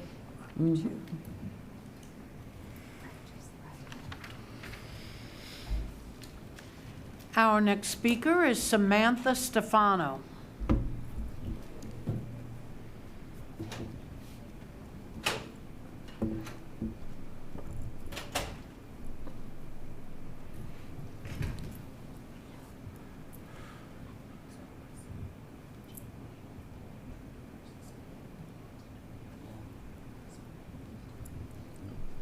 Good morning. Hi. Thanks for spraying this down with stuff between everyone. I didn't know you guys were doing that. That's funny. Anyways, the only reason I'm here is to show support for the other families that believe they're doing the right thing by speaking with y'all. I felt a little common sense was needed. I feel like you got some of it from the people speaking before me. You are public servants. The only reason you're here is because people voted you in, and they probably only had a choice between you and whoever you were running up against. So, the only reason people are listening to what you have to say is because they feel they have no other option. Y'all are just people like me and everyone else in this room, and the little holding cells that we're all hoarded into back there. Your biased and bought decisions hold no power over me and my family. I'm here to let you know that your time is up. I've had enough of your fear-mongering, propaganda, and lies. Soon enough, others will realize they're done following your lead as well. I don't feel that presenting facts or data or sharing of stories does any good, because y'all have your minds made up. You've made it abundantly clear that you don't want us here, and that you're tired of hearing from us, and that when we say something you don't like, you just shut off the mic. You should appreciate and respect the families that show up to do the right thing. They're obeying the system.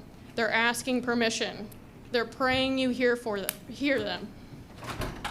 Not everyone is as kind or as patient as them. For every person here or on social media, if they're too scared to, go outside, for everyone that's speaking up in favor of the mandates, I promise there are at least twice as many of them with a brain that are adamantly against them. I'm looking forward to the mass exodus away from public schools, leaving y'all completely irrelevant. People are waking up. All it takes is them rising up. You know what the truth is. Y'all are public servants, just normal people like us. You should try to remember that. Thanks. Thank you.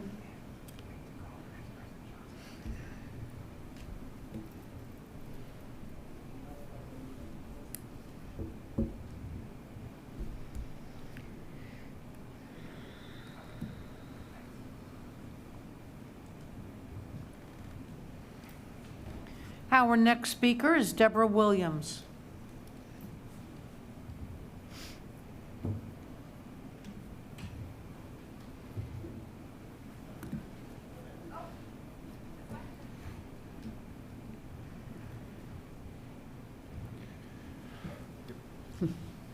Yeah, there's something Yes, going welcome. on out there, so the security guards weren't paying attention. So I did not know where to go. So thank you all for having me here today. Please pull your mask up before you get started. Or is it clear? you have a clear mask? Yes, ma'am, Okay. actually. Do I you have apologize. my microphone on? Can they hear me? Yes, yes. Okay, good. I just want to make sure you haven't muted me too. Let's see here. I had to jump through hoops to get into this building to speak to every one of you here today because I have a health exemption. I came a few weeks ago to speak and I was refused away with my doctor's note. Do you people understand what you're doing to us? To our children? Do you really get it? Because I don't think any of you do. Not one of you. Because if you did, you'd make it a choice for our children. And I'm angry. Yes, I am angry at every one of you. Because you're not letting our kids breathe. You're harming them. I had something written here. But you know what? It just doesn't even seem relevant anymore because I'm now looking at every single one of you in the eyes and I don't know how you're doing this. I don't know how you think that you can just get away with the damage that you're doing to the students and the teachers in our schools. And I run a group. I am a health professional. I have been in this industry for 12 years and I work with doctors every day and I work with psychologists. Most of them are saying these masks are not healthy for our children. And I want you to look me in the eyes, every single one of you, and I want you to feel my pain, because I'm bringing you that pain today for our kids and for the teachers that you're silencing, because there are many of them. They're afraid to be here. They're afraid to speak to you. Do you understand that? Do you understand what you're doing to people? You don't. I want you to feel this because it's real and it's serious and you need to make it a choice because there is risk, because it damages our children psychologically, mentally, maybe not all of them, but we are individuals, we are human beings. My children, I pulled them out of school. I pulled them out of your public schools that you think are so great right now. They are not. You are abusing children. And I want you to hear me, and I want you to feel every word of this. You are abusing the children that have health conditions and medical conditions and can't get a doctor's note to go to school, so they're being forced to wear these masks. And it's harming them. Not just their health, but their mental health, their psychological well-being. Thank you. Unmask the children. Unmask them. Where there is risk, there must be choice. Our next speaker is Andrea Milan.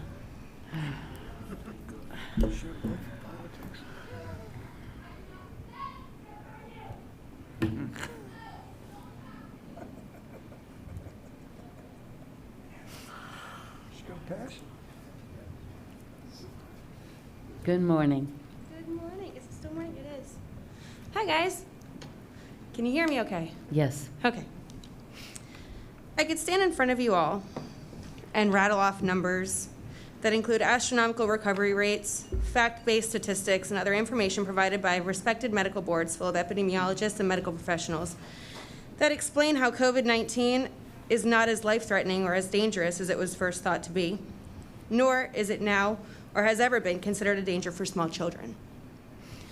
I could give you the names of schools, both public and private, within this county and across the nation that have dissolved their mask mandates, resulting in no spiked case numbers or deaths. I could also go on about the massive amounts of preschools that never closed and never masked the children throughout this entire pandemic. Regardless of how much factual information or personal experiences I or anyone else provides this board, it seems as though for some reason the Pinellas County School Board is insisting on the extension of their COVID-19 state of emergency, and with that, of course, the mask mandates. It's clear that these extensions have nothing to do with science-based information, the studies that the CDC offers, or the like. This leaves me, along with many other parents and concerned individuals, to believe that your intentions and actions are not done with the health and well-being of our community and its children in mind, but for another incentive.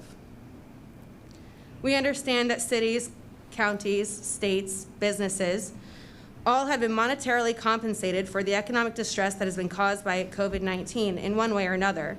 And it creates the question of whether a monetary gain is the strong influence of your mandates regarding the face coverings, regardless of the damage done, because let's be honest, it's not directly inconveniencing any of you. You don't sit with a mask on your face for 8 hours a day, for the exception of a 30-minute break to eat 5 days a week.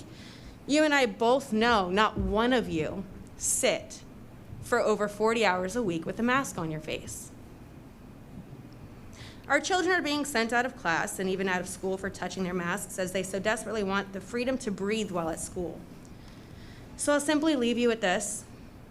If these were your children, or even you personally having to endure what these kids are now, how exactly would you be handling or fighting it? Thank you. Thank you.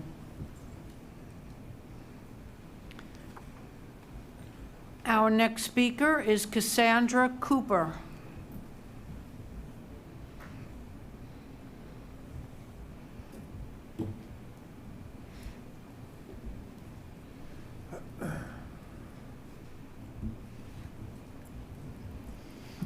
Welcome.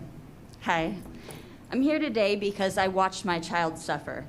He used to have mandates at his school, and every day he would come home sick.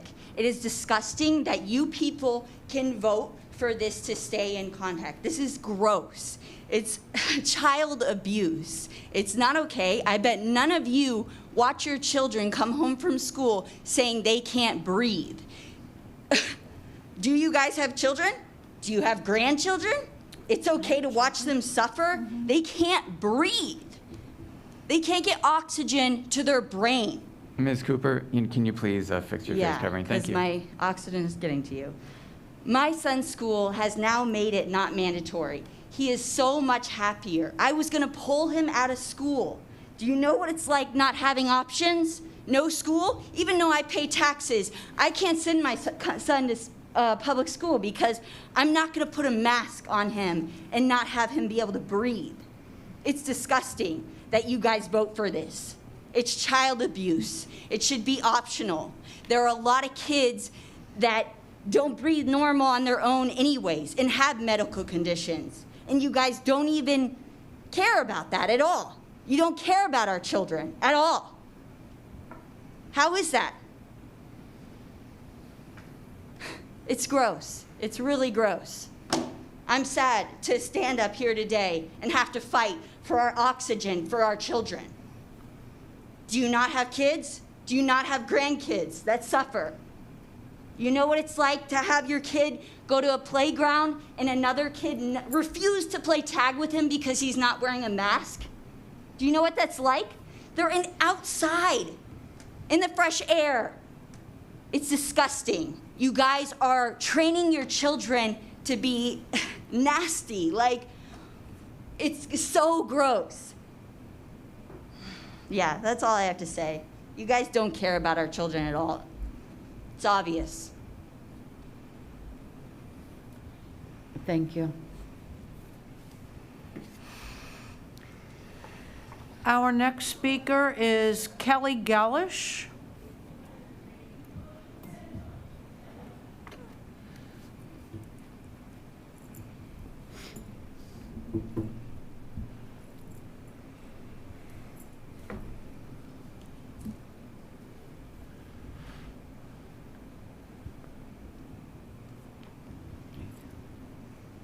Welcome.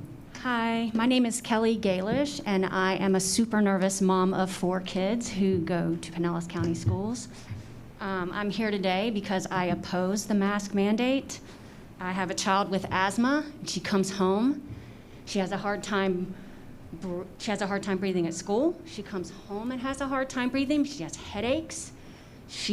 They all have rash under their nose, on their face, everywhere, from having to wear these masks 8 hours a day. Please tell me what the difference is in going to a restaurant, walking to your table, taking off your mask, walking around the restaurant to go to the bathroom. Why can't our children, if you're gonna make them wear a mask to school, take them off at their desk? What is the difference in the restaurant and the child at school. It also poses a risk for kids with allergies, food allergies. If a child accidentally comes into contact with a particular food allergy, say a peanut allergy or other food allergies, you're not able to see the swollen lips, the hives, other things that happen with kids with food allergies. It's just ridiculous. It's taking away our children's civil liberties to be able to breathe and the God-given right to be able to breathe without this mask. And that's all I have to say. Thank you very much for your time. Thank you. Our next speaker is Susanna Stile.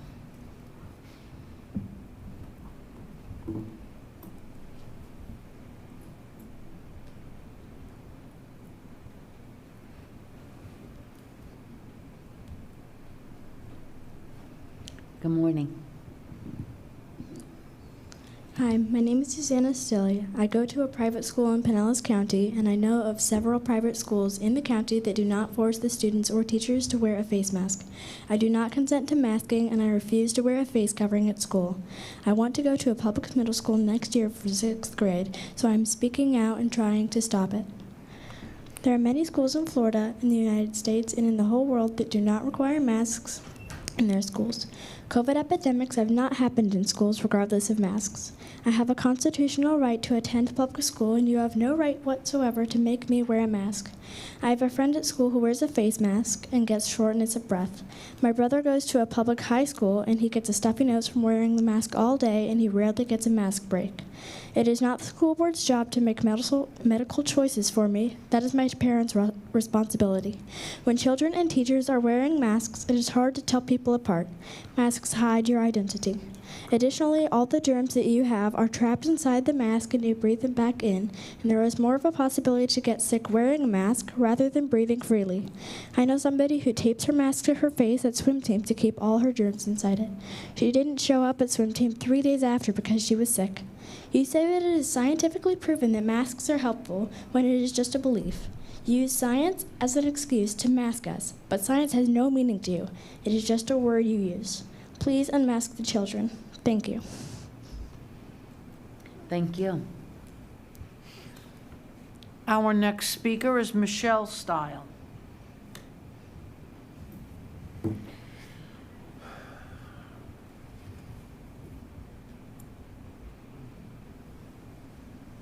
Welcome. My name is Michelle Stille, and you've been hearing from me since May. I'm the parent of 6 children from preschool to high school in Pinellas County. You just heard from my daughter, Susanna. She's in 5th grade.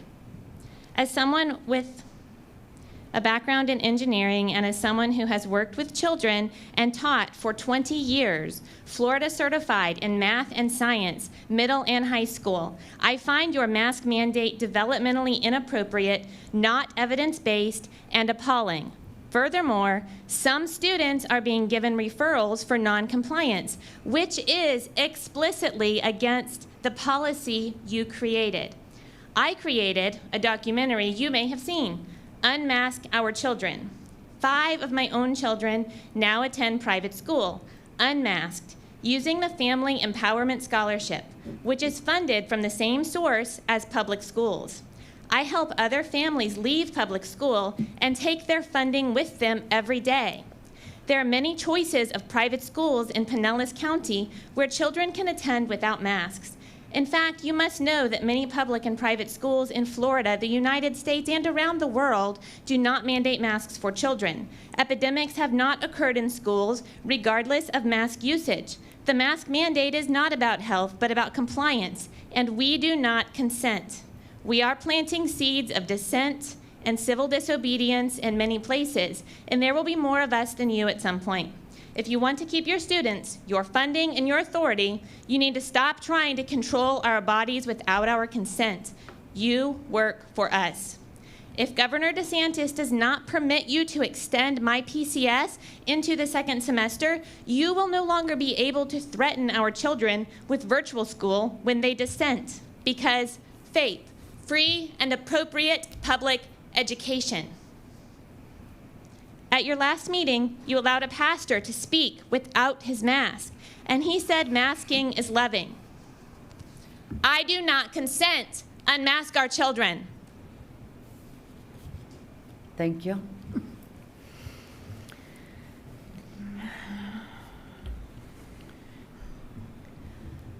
Our next speaker is Melanie Nymerg.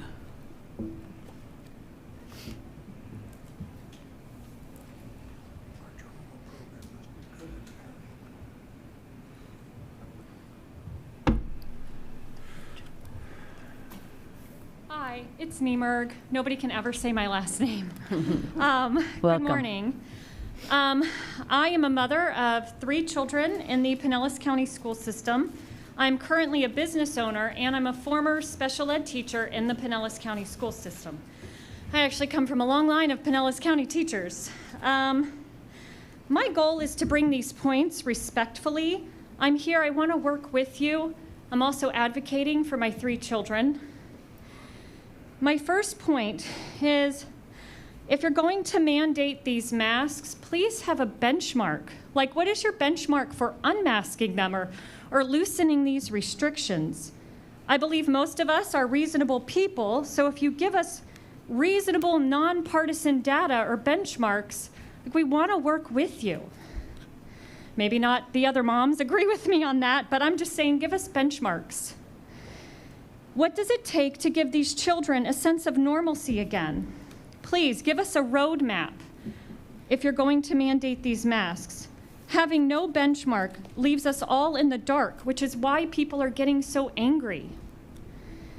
My next point is that, these kids, they're all touching their masks 88 times a day, right? These little 5-year-olds, 10-year-olds, which then kind of nullifies the mask thing to begin with.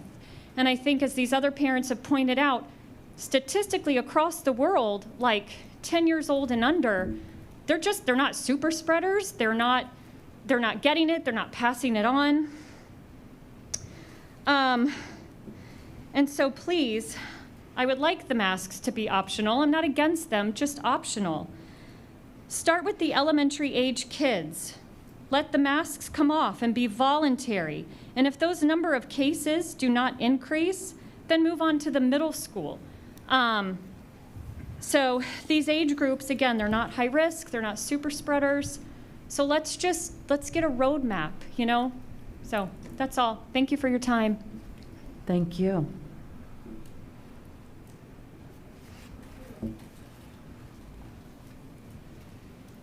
Our next speaker is Tiffany Pareto.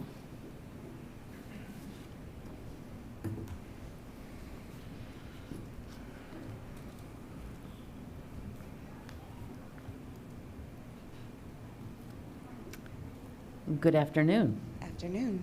My name is Tiffany Prado. I have 2 children in Pinellas County Schools. I'm going to speak quickly, so keep up.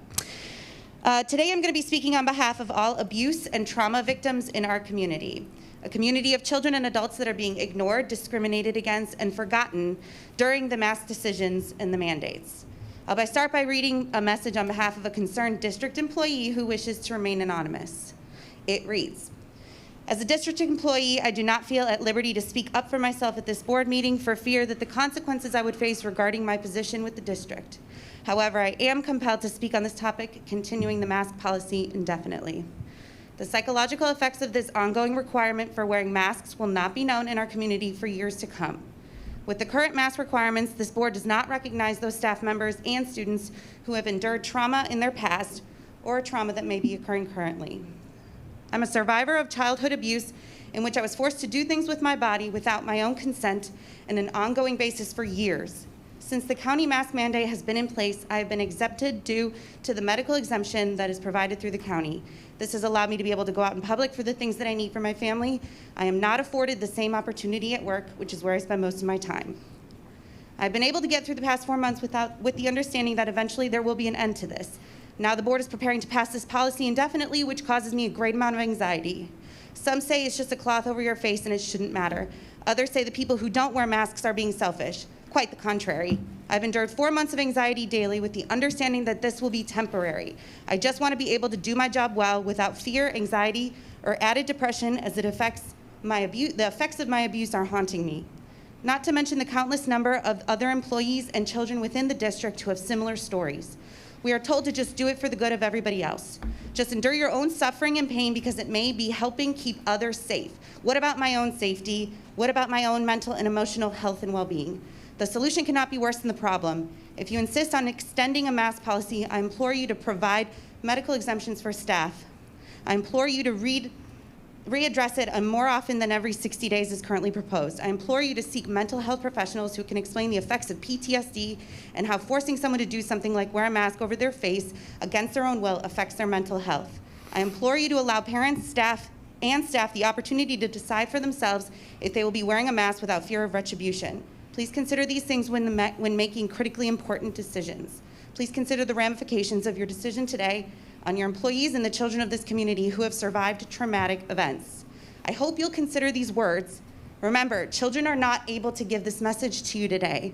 Children with mental and physical disabilities may not be able to give this message at all.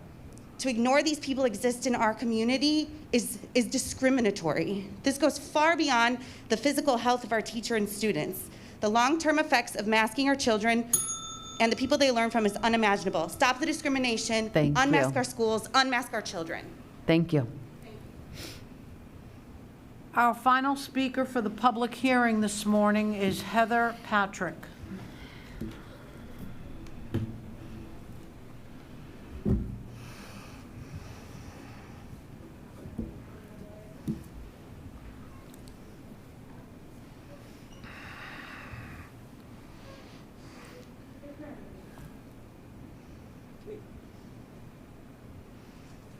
Good afternoon.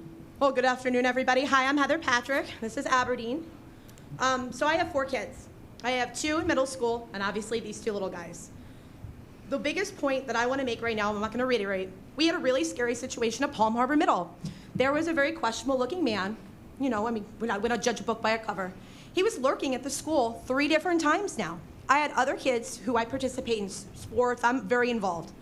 A lot of the kids came up to me and said, Miss Heather, who is that man? We can't identify him. Wow, how scary is it that now, so kids can't identify each other, and then random people can be walking on the schools now because they're all masked up, and we have to assume they're a good person because they're an adult-like person. This is out of control. From day one, we knew that this was going to be a long, drawn-out process, and as you notice, everyone's been doing their homework. We're following the money. We see where it's going. Other schools have taken it off. Why can't we? This is insane. I haven't worn a mask. This is the first time I've worn a mask since this stupidity began. This is the only thing I'm going to wear, only for here, so I don't get arrested like the woman downstairs who was just arrested in front of her children. Me too. Yep, and tell them how scary you think the masks are. Scary masks are scary. Take them off. Exactly. The scary masks are scary. Take them off. It's not okay. Like, I get it. We're worried. But you know what's really funny? What they said yesterday? 74 and 75-year-olds, I guess they don't matter anymore because the new doctor on Joe Biden's team, maybe if we get out in Harlem shaking the street, whip our masks off, it would be okay, right? Because now we're celebrating our new president. Then we can take our masks off. This is out of control. This needs to end. There'll be more of us. There'll be more people even crazier than the woman that just got arrested downstairs. Me too. It's not okay. When are we just gonna say, please, just stop? Make it optional, please. You hear the health risks. You hear everybody every time you do this. There's only gonna be more of us. This isn't gonna end. Please, unmask our children. Thank you. Come on, Bubby. Let's go where we can breathe without our masks on. No further speakers. That's it? Yes, ma'am. All right. So that is it for our speakers on this topic. So now it's our time to have some discussion as to our public hearing, our policy regarding face masks. Dr. Grego, do you have anything that you want to add as we begin the discussion? First of all, I appreciate the board's listening, and certainly want to say I appreciate everyone who came and spoke today.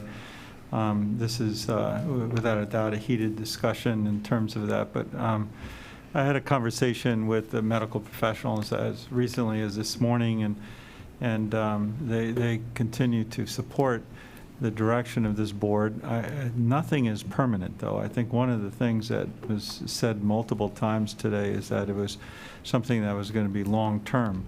They are, and Dr. Cho is working on a metric to try to determine a measure when it is good and we can back off. I mean, we've gone to phase 3 in our state. I don't want to recite everything that's been said over the last several months, but we have loosened up a lot of things. We are trying to conduct sports and other issues while we're also experiencing a continued increase in the virus, the positivity rate. So it's a concern, but we just don't want to be the spreader. I know the facts about young people, but I also know that we employ close to 14,000 adults in our school districts. So we're looking to do what's best to prepare or to protect both the students and the families at home and the adults who come to work every day to serve their students.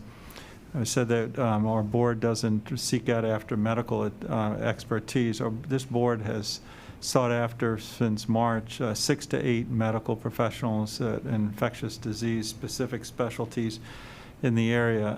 And this has been a learning curve for all of us. It's nothing that any one of those medical professionals says anything is absolute. So we are learning along the way of what we're doing, and we're having to, one of the things I've made some notes is that if there's certain things that need to be clarified, I'm not interested in having students have consequences during the day. I think that we made that clear, but we'll reiterate that with our area superintendents and principals. I think that our speakers represented that, and I will commit to the board certainly to follow up with that. So this is not permanent, and this is temporary in terms of the conditions. No one enjoys it, and we'll continue to work with our medical professionals, our county administrators, and so forth, so that we can continue to keep school open, and that's our primary desire. I'm amazed as I look and talk with colleagues across the United States that Florida is way out there, and by that I mean that if you look at other major school districts and states in the United States, nobody's where Florida is. We are conducting school to a far greater extent than any state in the United States. Most students in this day and age are still learning in states remotely. And I think sometimes we lose perspective of where we are as a state. And none of this, and I'll speak for myself, and I'll also feel comfortable speaking for the board, this has become political, but none of this has ever been a political discussion either with myself or this board, because it doesn't have any space in this decision. This decision is solely being led by the safety and well-being of our employees that we do. We do serve them, and we do serve this community, and sometimes decisions have to be made for the best interest of all. And it's also very difficult to get agreement on any single decision that's been made. But I can say to you, with teachers and others, they really appreciate the care and the safety that this board has extended them to come to work every day and to work with a growing number of students who are returning to school.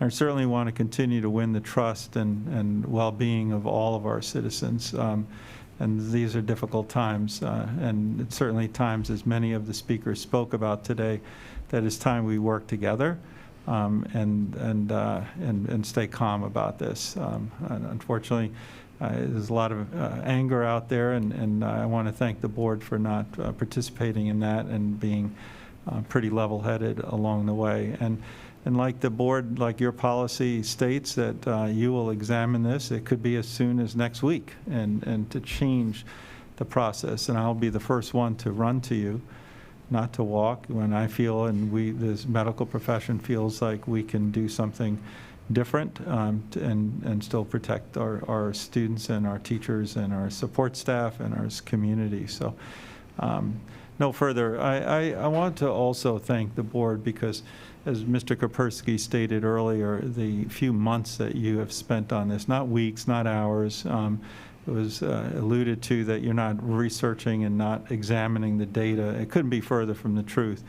You as a board have explored the options of this issue for several months, dating all the way back into May and April, and throughout the summer where so much has changed in terms of the medical evidence of this. So, and I would assure the public that you're going to continue to and change and pivot in the way that's best.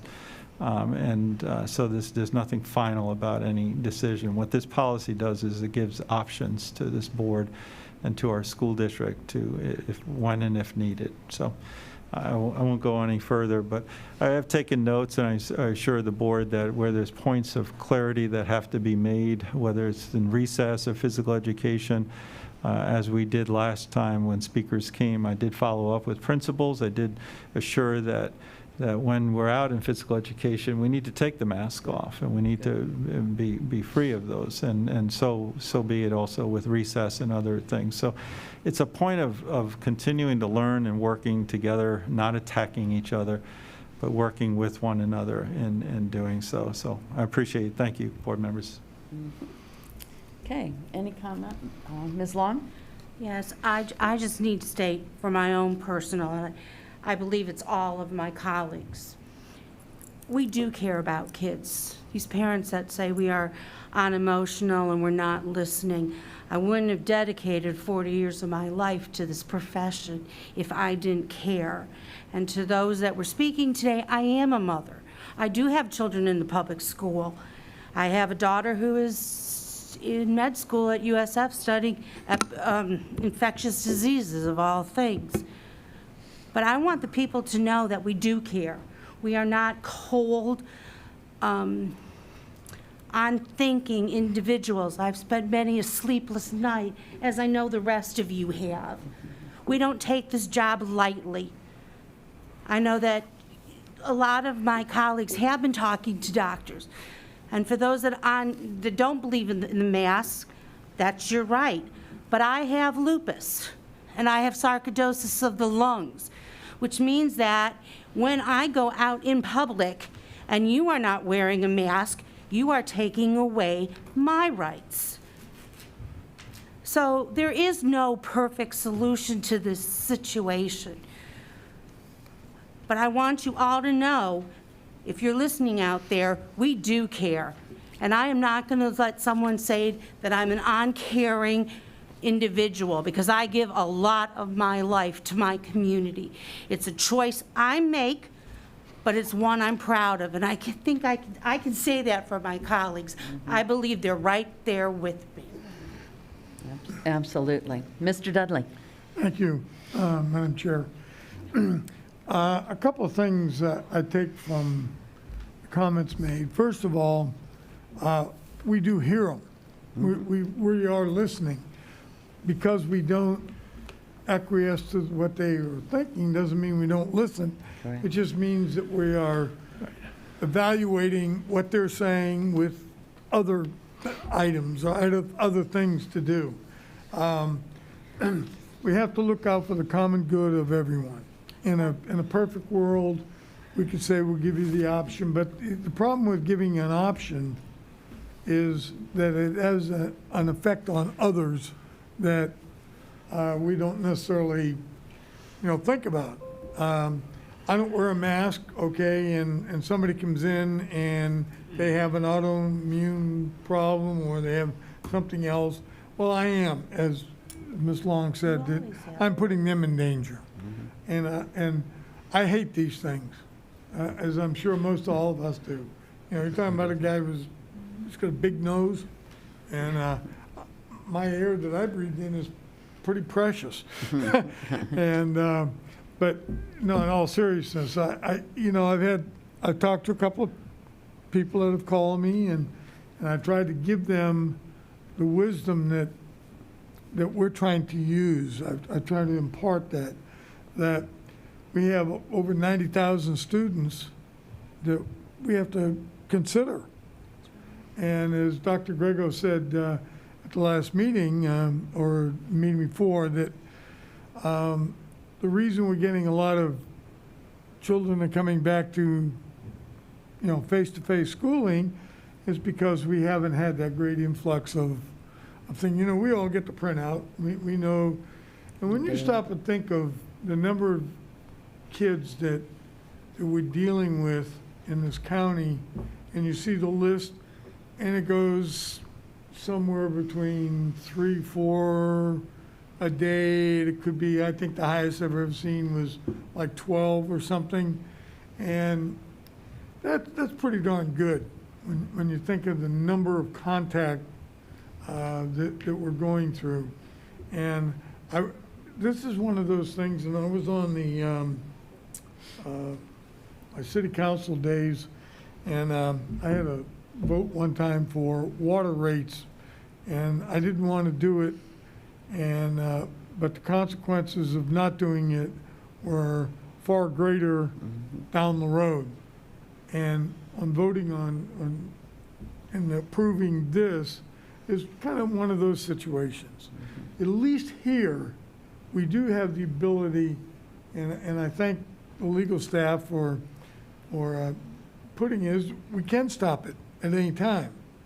And I think most people in here hate wearing these things, and when it comes to the time we don't have to do it, we're going to probably dump it and get rid of it.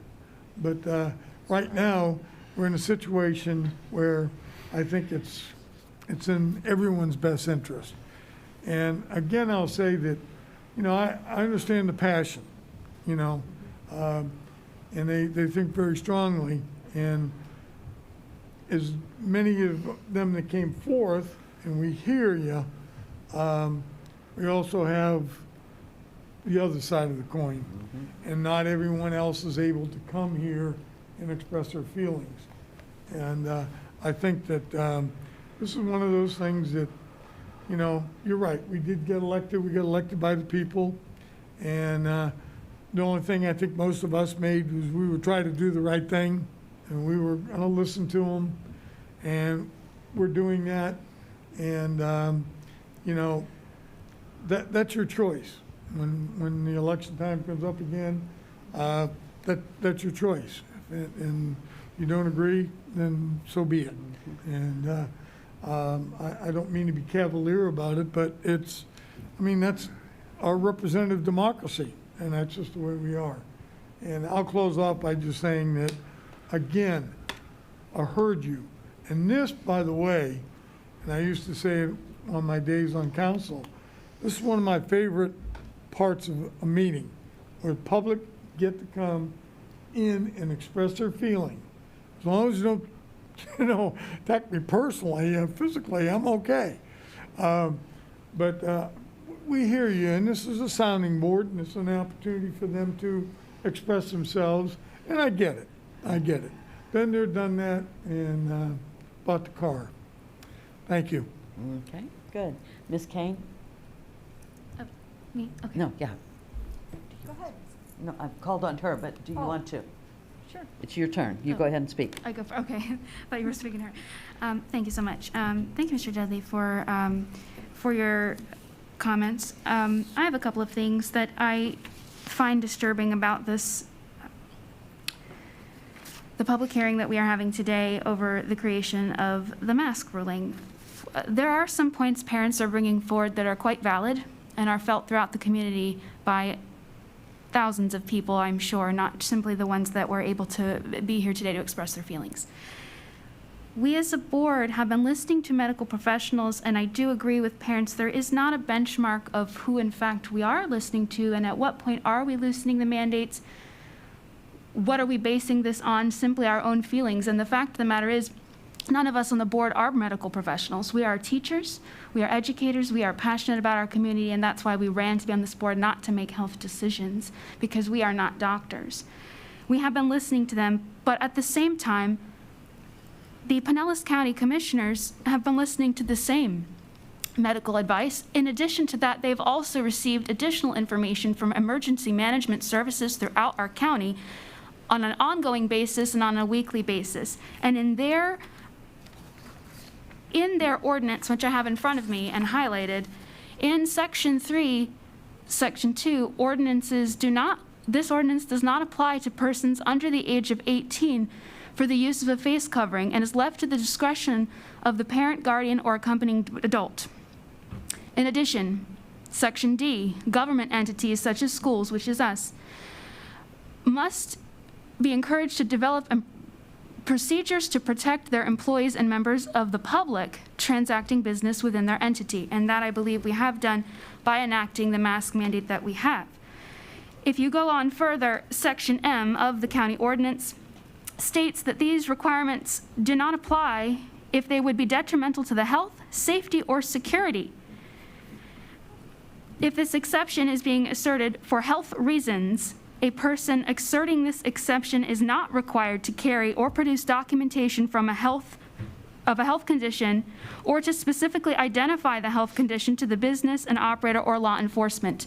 So there are three things in here which we are directly conflicting the county mask ordinance, and that is, one, by requiring students or to provide health documentation, and then at times also denying them an exemption should they have a health condition. I'm hearing that an awful lot from our community, that schools individually are rejecting valid medical advice from a child's doctor when a child has an underlying health condition in regards to the mask and is unable to wear it. That I see as a problem, and we have nothing in our statements here in what we are trying to enact that addresses this. Secondly, this is not, if the county, which is receiving more medical advice than we are and emergency services advice, feels that it is okay to leave the decision of mask wearing to the parent's discretion, I wonder at the end of the day why we feel that we should carry that further to remove parental discretion from the decision. Parents came forth today and they stated in what they said that Pinellas County Schools is ignoring them, is stonewalling them, and the truth is I wouldn't be sitting here today if that wasn't some level of truth, because I ran for this position as a parent whose opinion was not being listened to. So I understand where many of them are coming from and how passionate they feel. This is their children, this is their lives. And the mask mandate is something that they are dealing with on a daily basis. I do believe we need to protect our teachers, and I fully understand what Ms. Long is talking about. There are people with underlying conditions, employees, members of our staff who need to be protected. On the flip side of the coin, we have children who do have underlying conditions, and there has not been medical research done as to long-term effects of their health in regards to wearing the mask daily. Parents are correct in that we haven't seen research. We haven't seen data that speaks to that point. We don't know, and I don't believe the medical community at this point has made a definitive decision as to whether or not mandating that for 6 to 8 hours a day will cause long-term effects to children doing that in their developmental stages. We don't know that. So with that being said, and all of those facts combined together, I do think that this board has, since its inception, put parental choice as one of the foundations of our decision making. When we created our educational options, we put forth that we wanted choices because everyone's situation is different, and I feel that that should carry through. Personally, I feel like that should carry through to the decision making on the face coverings as well. We gave parents options, and they have been really wonderful, complying with everything that we have asked. So many of them chose to come back to school when we thought less would, and many did, in fact. We haven't had a lot of trouble with people continuing to follow our rules and our mandates. And there's one other point that was made by parents that I find disheartening and disturbing as a parent myself, because it was brought up 2 meetings ago by an additional parent, and that is that by having the masks, are we violating the rules we put in place for the Stoneman-Douglas Act when we put in security measures in people approaching the school? How is this affecting that, and do we know? Because a parent brought this up several weeks ago, and it's been on my mind ever since she brought it up, is that how easy would it be covered up to walk into a high school or to a middle school? How are we dealing with that? It does create a security issue in some instances for the children, and that we don't necessarily know. Now, I do think that that staff members and employees should be wearing them, especially if they have underlying conditions. We need to keep them safe, and we need to keep them social distance.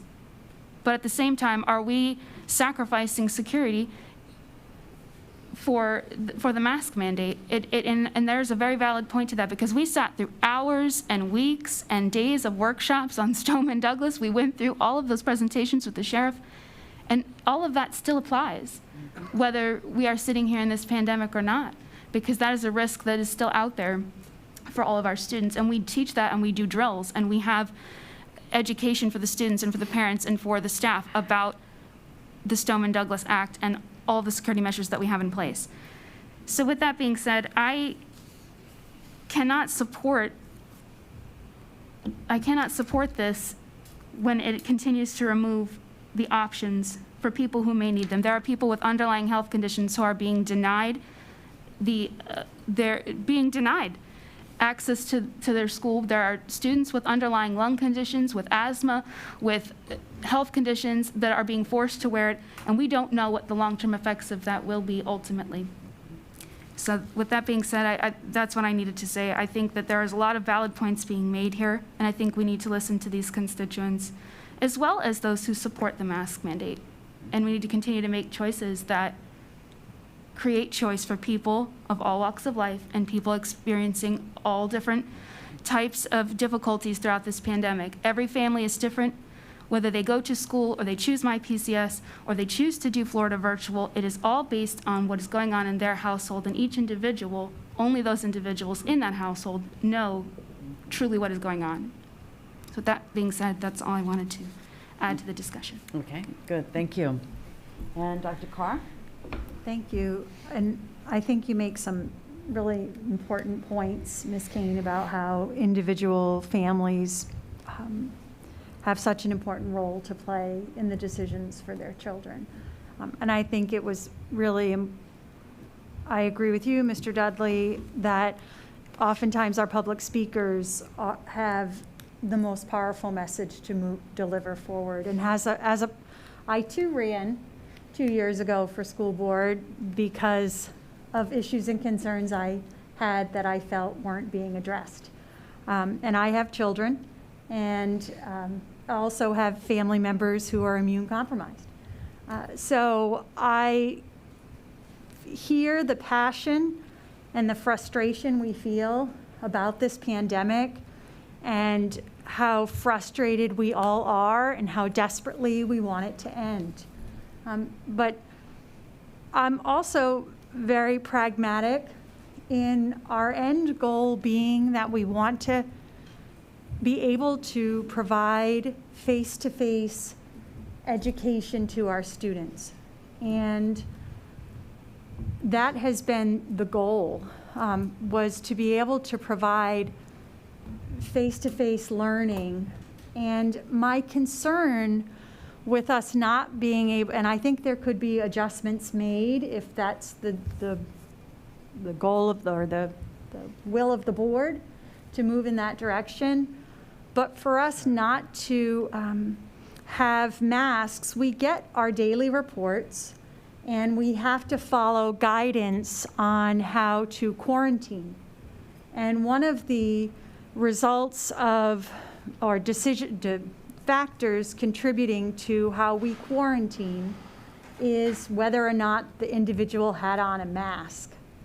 So if there were more students in the building or adults, and I do think we need to address if you've been a victim of trauma, but if there are more individuals in the building without a mask, then there will be more individuals who we require quarantine, which will make it very difficult for us to provide face-to-face instruction. We are already at a point, since we've returned to close to the 70% of students returning from 60%, and we're still trying to honor our category 1 and 2, that we are being stretched in order to provide services. Yeah. And when we continue to see, when we had 4 or 5 cases initially, but now as the community spread has increased, and we see our daily reports are more like 7 to, I think one was 19 last week, cases within our district, that results in 7 partial classrooms quarantined, 6 partial classrooms, 5 classrooms. That means those individuals potentially, not only the students, but the teachers are out for 14 days, 10 to 14 days, depending on the timeline of when the exposure was and the diagnosis and so on.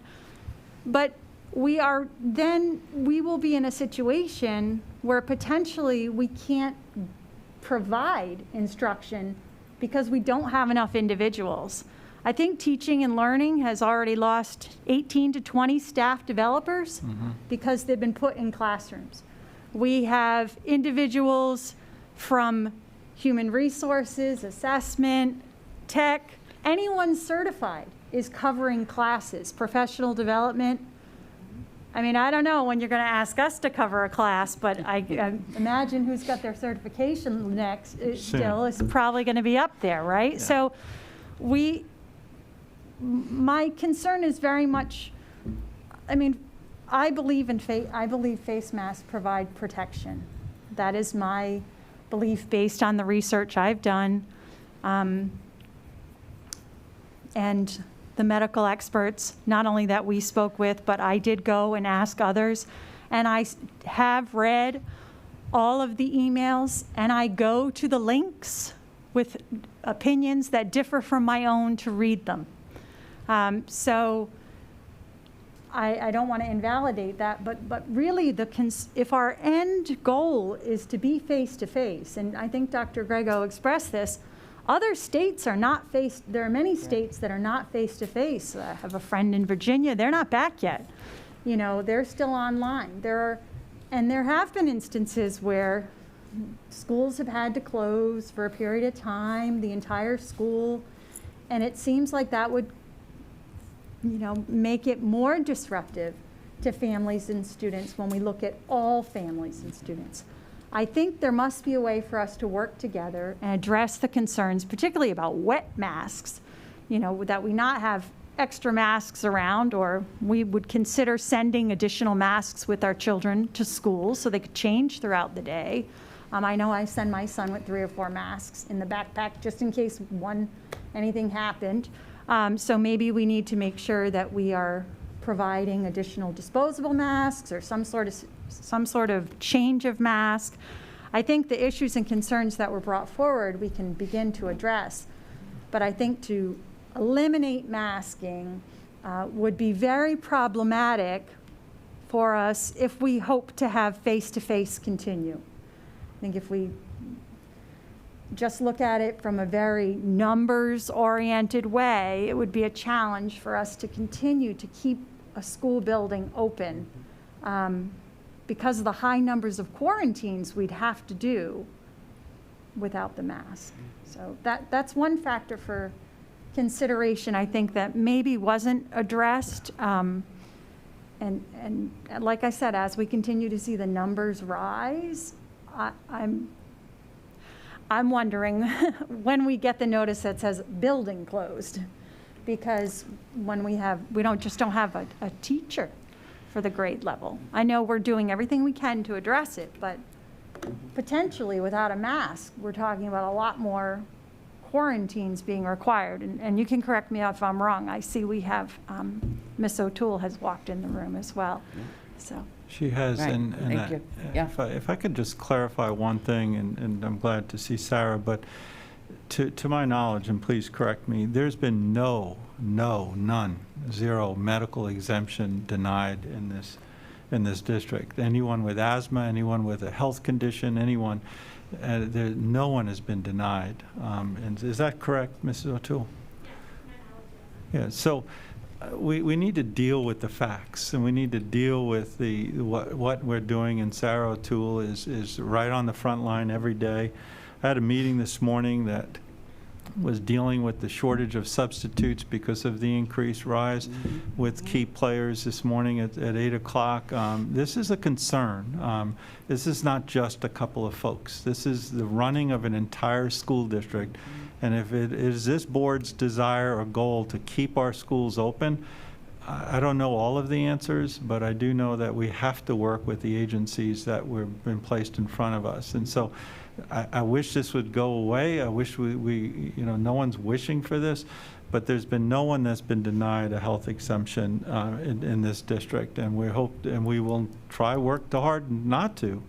Anything else, Sarah, with this?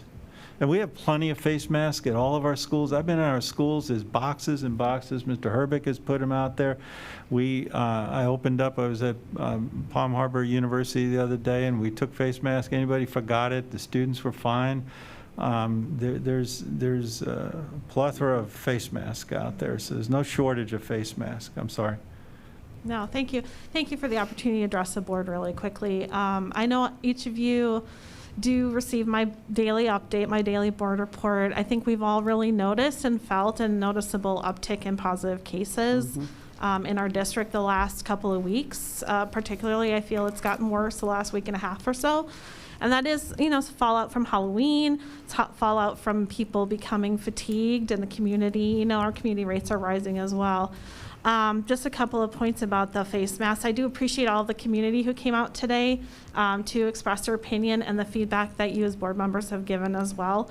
This is a topic that Mr. Kapersky and I have spent a lot of time on talking about, because we don't want to make it appear that we're infringing upon anybody's rights, that we're taking things away from people. But we do have a duty as a school district to protect the health and safety of all of our students and staff. And our children, while they may get a mild disease, that is partly growing research has shown might be partly because of the masks that are worn. It decreases the viral load that you may experience if you are in close contact with a positive case. The mask might actually protect you or offer protection to you as the person next to a positive case and help you have a milder case of the disease. Some of the feedback that the families who spoke today shared talked about children having mild cases of the disease and the psychological impacts of the masks. I don't disagree with that. I don't argue any of those points. I do counter a little bit with we as a society, because this is a new disease, we don't know the long-term impacts that even a, quote, mild case of COVID in a child might have in the decades to come. And so there is no long-term research on that kind of, the ramifications of what we might think of as a mild case today, but these children might be dealing with issues and diseases, 20, 30, 40 years down the road that maybe will eventually be tied back to this mild case of COVID. I think that, I think we walk this path not with fear, but with a healthy dose of respect for this disease, because it is novel and new, and the scientific community is really trying to figure it out. To Dr. Carr's point, we have noticed an increase in the number of students needing to quarantine in our classrooms, which makes sense because we did welcome thousands of them back into the brick and mortar classrooms, which to me made the masks all the more important to keep on so that we can prevent that secondary transmission, so the spread of the disease from one person to another.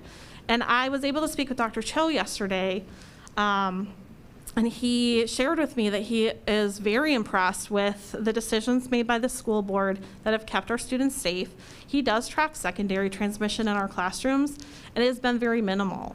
And he was very pleased to see that even after 9, 10, 11 weeks of school, we still are staying the course. So again, thank you for the opportunity to speak to the board today. I appreciate it. Good. Thank you. Yeah. Okay. I have a legal question. And I thank you for bringing it up about the state, county, and the school board. One supersedes the other, or how does that work? If the state says that there is no mandate, does the counties and school system have to follow that, or are we allowed to make our own? No, to my knowledge, excuse me, Mr. Dudley, to my knowledge, there is no state face covering mandate, nor do I think it could be enforceable, but that's a separate issue. The county is a separate agency under the Florida Constitution than every school district and school board. Right. And so each one of them can make their own rules. Mrs. Kane did a great job of going through some of the provisions of the county ordinance that they are reviewing at a periodic level and time period, and then they have been renewing it. I don't know what the future will hold for them. But theirs does not govern us, and ours does not govern them. Okay. And they cover different things. Obviously, the county is not concerned about, this is going to come out wrong, the county's ordinance does not govern public schools. There is an express exemption, as Mrs. Kane pointed, and they encourage those local governmental entities to come up with their own rules. The county ordinance covers indoor public places. And they came up with approximately 15 exceptions. And when we did our rule and went through the executive leadership team and worked with Mrs. O'Toole and the medical professionals with whom we've worked, we came up with about 9 exceptions.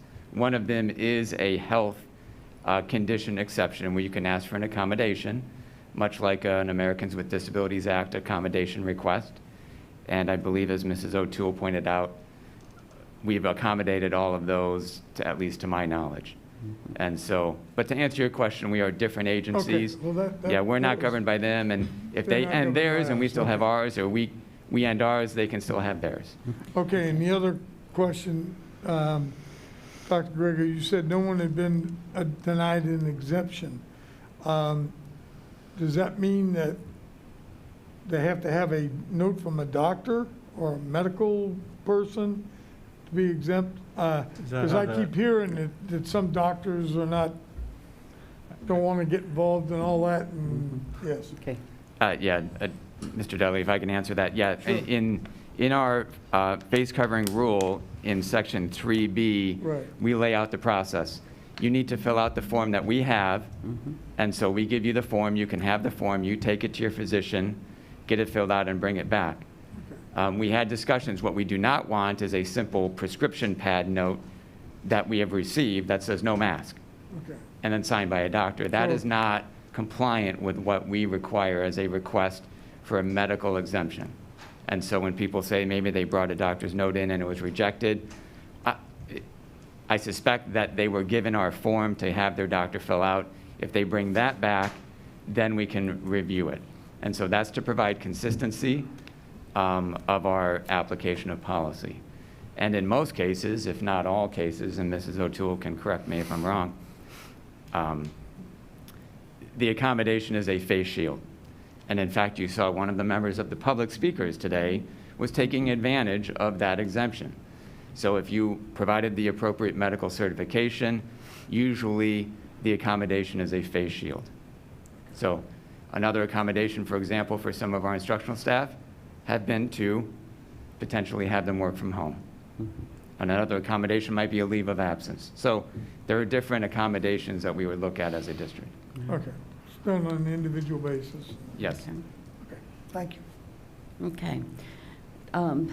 During the time when the speakers were coming forward, one of them asked if we had even looked at the information that we had received. And I said, we're not going to get into a conversation. Now is the time for us to say, I have read each and every one of the emails that have come through. As Dr. Carr said, we've gone to the links, we have looked at it. This is a subject that we have been talking about for a very, very long time. We received hundreds, multiple hundreds of emails. The people that we are not hearing from today are the ones who also wrote to us saying, please keep the face masks in place. So we're hearing from both sides, and what we need to do is look at the information that's being brought from everybody who is contacting us, as well as the medical professionals that we have relied heavily on, and determine what we're going to do and how we're going to move forward. One of the things that has also concerned me is if we do away with our face mask policy, this could turn the district into a bevel, because many of the people have come back or agreed to come to brick and mortar in the first place because we had our masks. And so to do away with it or to make it optional now impacts those people who have already made a decision to come in and made it based on the facts that we were putting forward. So I think we need to be careful in that respect as to what we're doing with the policy. I am very hopeful we can look at this soon to not just modify it, but eliminate it. I'm hoping that things will go that way. But until that happens, I believe that I have to, in good conscience and based on what we are receiving from the medical experts, as well as Ms. O'Toole, I'm going to have to support the policy and make sure that it's there. I think the comments about us making it a political issue are bothersome to me. We are of varied political parties here. Our kids don't have a political party. And to make any of our decisions based on politics, shame on us. I am not doing that, and I don't believe there's a single board member for which I'm speaking that is doing that. So I want that to be out there very, very clearly. This is not because we're reading things in the newspaper and getting all upset or fear-mongering or anything like that. We are listening to the medical experts that we have asked to help us through this. And if we can't count on the epidemiologists and Dr. Cho and all of those to have done research as well, then I think that's a huge mistake. So the people we're relying on are the ones that are working on this day to day in Pinellas County, not in other states, not in other counties, not in other countries. It's what is happening in Pinellas County and what are we going to do for our students. So I'm going to have to support this policy and not repeat again what other board members have said, because I'm very much in agreement, even with the comments that you brought forward, that you know, where you think that we need to maybe make it optional. I get that, and I agree with a lot of your points, but I'm going to have to be able to move forward with the policy as written. Well, Ms. Cook, and you know, the gentleman who read off all those counties, very small. Very rural, Most all small of them rural. are rural counties, and they don't have the same dynamics as we do. And I think that's important to take note.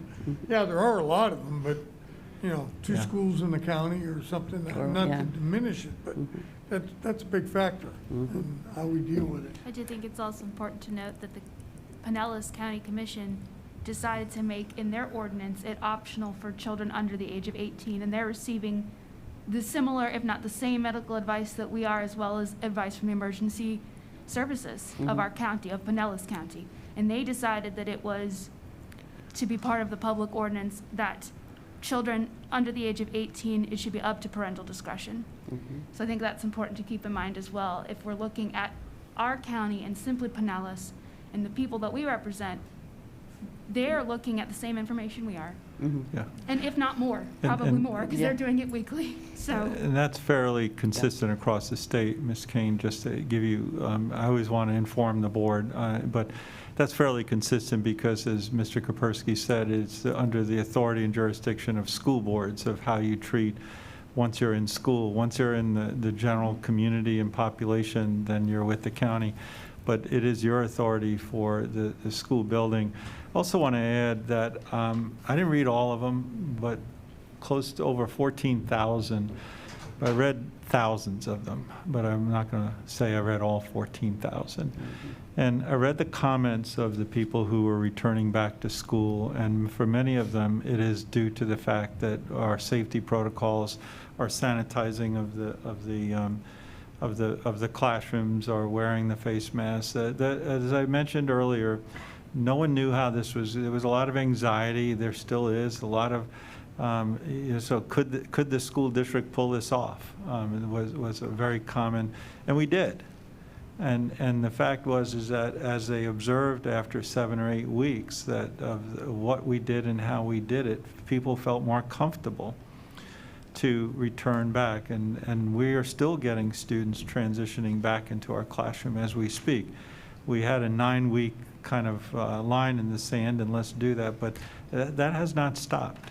And so it pains me to think that someone doesn't want to attend Pinellas County schools, but I also have to read literally thousands and thousands of comments, and so we certainly can share them with you, about how they want to come back and how we've done a great job. And this board, they've complimented many a times, because you've been out there and taken the safety precautions. And who knows? I mean, I don't know how this is going to go, but we need to deal with the information that we have today.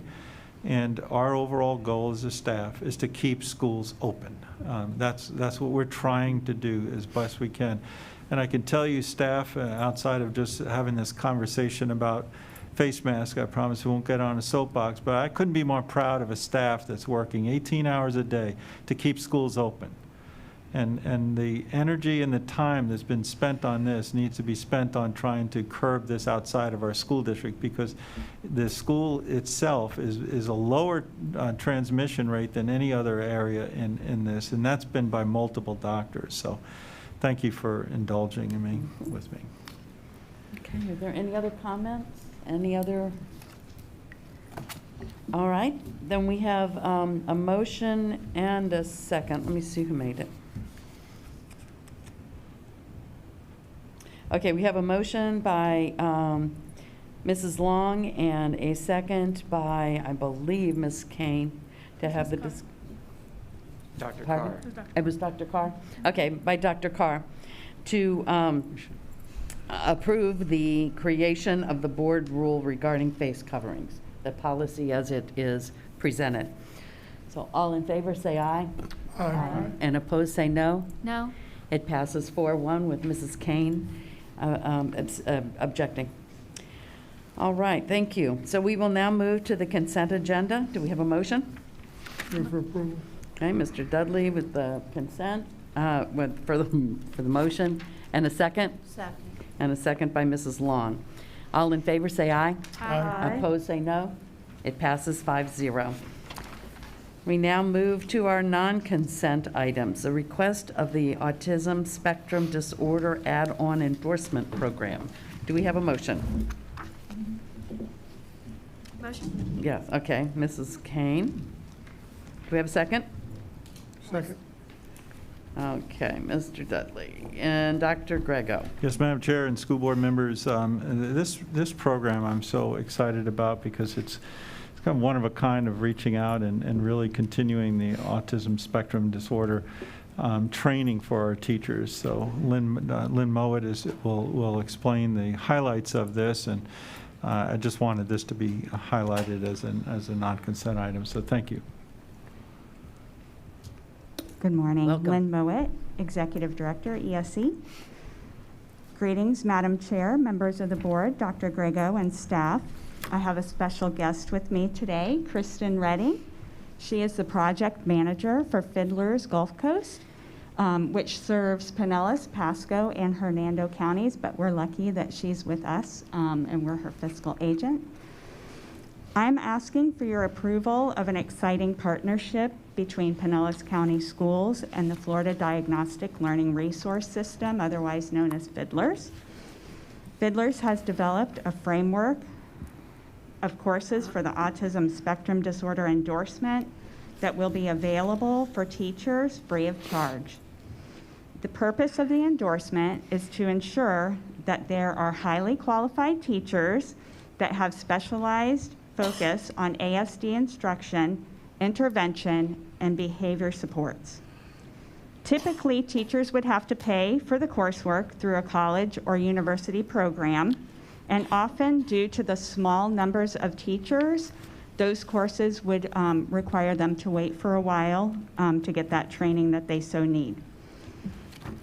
The Fiddlers training allows a greater flexibility and is facilitated by an ASD endorsed staff member. It also allows teachers from multiple districts to come together and collaborate to enhance the training experience. This 2020-2021 school year, we have 1,676 students identified with a primary ESE exceptionality of ASD. 919, or 55% of them, are served in inclusive classrooms, while 757, or 45% of them, are served in self-contained classrooms on general education or center school campuses for most or all of their school day. During the past several years, we have increased the number of students being served in co-taught or support-facilitated classrooms with great success. This year, we currently have 12 new teachers who need to obtain their ASD endorsement, with a possibility of a few more new teachers that may accept positions for second semester. It is important to ensure that they are well trained to support the diverse needs of their learners. I appreciate your support in making this partnership a possibility for years to come. Thank you. And thank you to Fiddlers, too. You're a great organization. Thank you for working with us. Very good. Are there any comments from the board? Dr. Carr? Thank you for, I want to reiterate the gratitude that towards you for taking on this extra piece that is so critical as we serve so many additional students in the least restrictive environment. So I really want to acknowledge this personally as a educator who really felt the need to have received this, even if it wasn't mandated, but for me because of whoever was in my classroom, but the benefits of this add-on endorsement and having this accessible to additional individuals who hope to acquire it before they have to acquire it is really beneficial. So thank you, Ms. Moa, and thank you for your ongoing leadership with ensuring that our students, not only are their needs met due to compliance, but due to what's right and what's best for students. So thank you. Thank you. Okay. Anyone else? I don't know. All right. We have a motion and a second to approve the Autism Spectrum Disorder Add-on Endorsement Program. All in favor say aye. Aye. Opposed say no. And it passes unanimously. Next, we have the setting a public hearing and authorizing advertisement of the public hearing to consider amendment to policy 5430, which is class ranking. This is the first reading. Do we have a motion? Motion. Okay, Mrs. Kane has a motion to authorize the public hearing. Do we have a second? Second. Okay, Mr. Dudley, second. Dr. Grego. Yes, Madam Chair, this item was brought to the board during our last workshop, and I know Dr. Vasquez is also here, but Jennifer Dull will present it to the board again. Good afternoon, Madam Chair, board members, and staff. Today I bring forth to set a public hearing and authorize the advertisement for the public hearing for policy 5430, which is class rank. Like Dr. Grego said, this was workshopped on October 20th. And if approved today, we'd be looking at for second reading at a board meeting in January. The proposed amendments for this policy seek to clarify the graduation honors and distinctions that are on each graduate's diploma as they graduate. The change actually doesn't do anything functionally, but it clarifies to put the decimal point within our policy to 2 decimal places versus 1 as it's currently in our policy. The reason that this clarification is really important is that's the way parents see GPAs within Focus in the parent portal. So we want to make sure that it's congruent for what our parents see. The other amendment within this policy, it takes out a sentence around when the stickers would be mailed. Our schools are so efficient at this now, they no longer have to be mailed. It's done before graduations occur. So with that, we bring forward this policy for approval to go to set a public hearing. Okay. So as Ms. Dull said, we workshopped this. Is there any additional discussion or comment? All right, we have a motion made by Ms. Kane and seconded by Mr. Dudley to set the public hearing and authorize the advertisement of the public hearing to consider amendment to policy 5430, class rank. All in favor say aye. Aye. Opposed say no. It passes 5-0. And we go to 8.3. Setting a public hearing and authorizing the advertisement of the public hearing to consider the amendment to policy 5630.01, the use of seclusion and restraint on students with disabilities. Do we have a motion? I'll motion. Okay, Ms. Long. Do we have a second? I'll second it. Okay, Mr. Dudley. Okay, Dr. Grego. Oh, boy, to get a second there. I was wondering if it was going to go anywhere. Ms. Dull? Just like the policy before, we bring this policy 5630.01, use of seclusion and restraint on students with disabilities, forward for an approval for setting a public hearing and authorizing the advertisement. This policy too was workshopped on October 20th, and again would be looking, if approved, for second reading in January. On October 13th, the board approved the policy and the SP&P for ESE.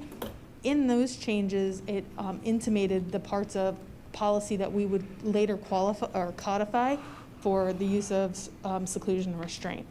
The circumstances that are amended within this discuss things about de-escalation, the training and observation requirements for any seclusion or restraint, and a change in particular to the use of, or taking out the use of mechanical restraint, except in those circumstances where students by IEP decision are in contracted residential facilities. So with that, we bring it forward to move approval for the setting of the public hearing. Thank you. Again, this was also workshop. Do we have any additional discussion? Dr. Carr? I just want to reiterate I know we're voting on the policy piece, but reiterate my concern with the practice and feasibility of implementation. And we were assured that there would be sufficient training provided to individuals at the school site, but also that the staffing model supports it. So I just want to make sure that that's brought to the attention, because that has been a concern. I continue to hear from individuals at the school site is feasibility of implementation of this, because you need to have the availability of additional personnel to respond in a CPI situation. So to utilize de-escalation techniques. So I just want to reiterate that and make sure that that concern is still, I still have that concern, and I'm still hearing that concern from practitioners. Okay. It's allowable to the board. If would you allow Ms. Mowat to speak on that? Absolutely. Because I think it's a good point. Yes, yeah. yes. Ms. Mowat? Okay. Thank you, Dr. Carr, for expressing your concerns. You know, as I mentioned in our board workshop, we are committed to making sure that staff have the training that they need. And I know right now we're currently in the process of working with Sarah O'Toole's office to make sure that we can do that in a safe manner. Because as you know, some of those techniques require people to get very close together. Mm-hmm. So I know that there are about 900 people right now that are in the process of completing the online portions of CPI that they've made available to us during the pandemic. So those 900 people that need to get recertified are going through that process, as well as we continue to open it up to new staff and new teams.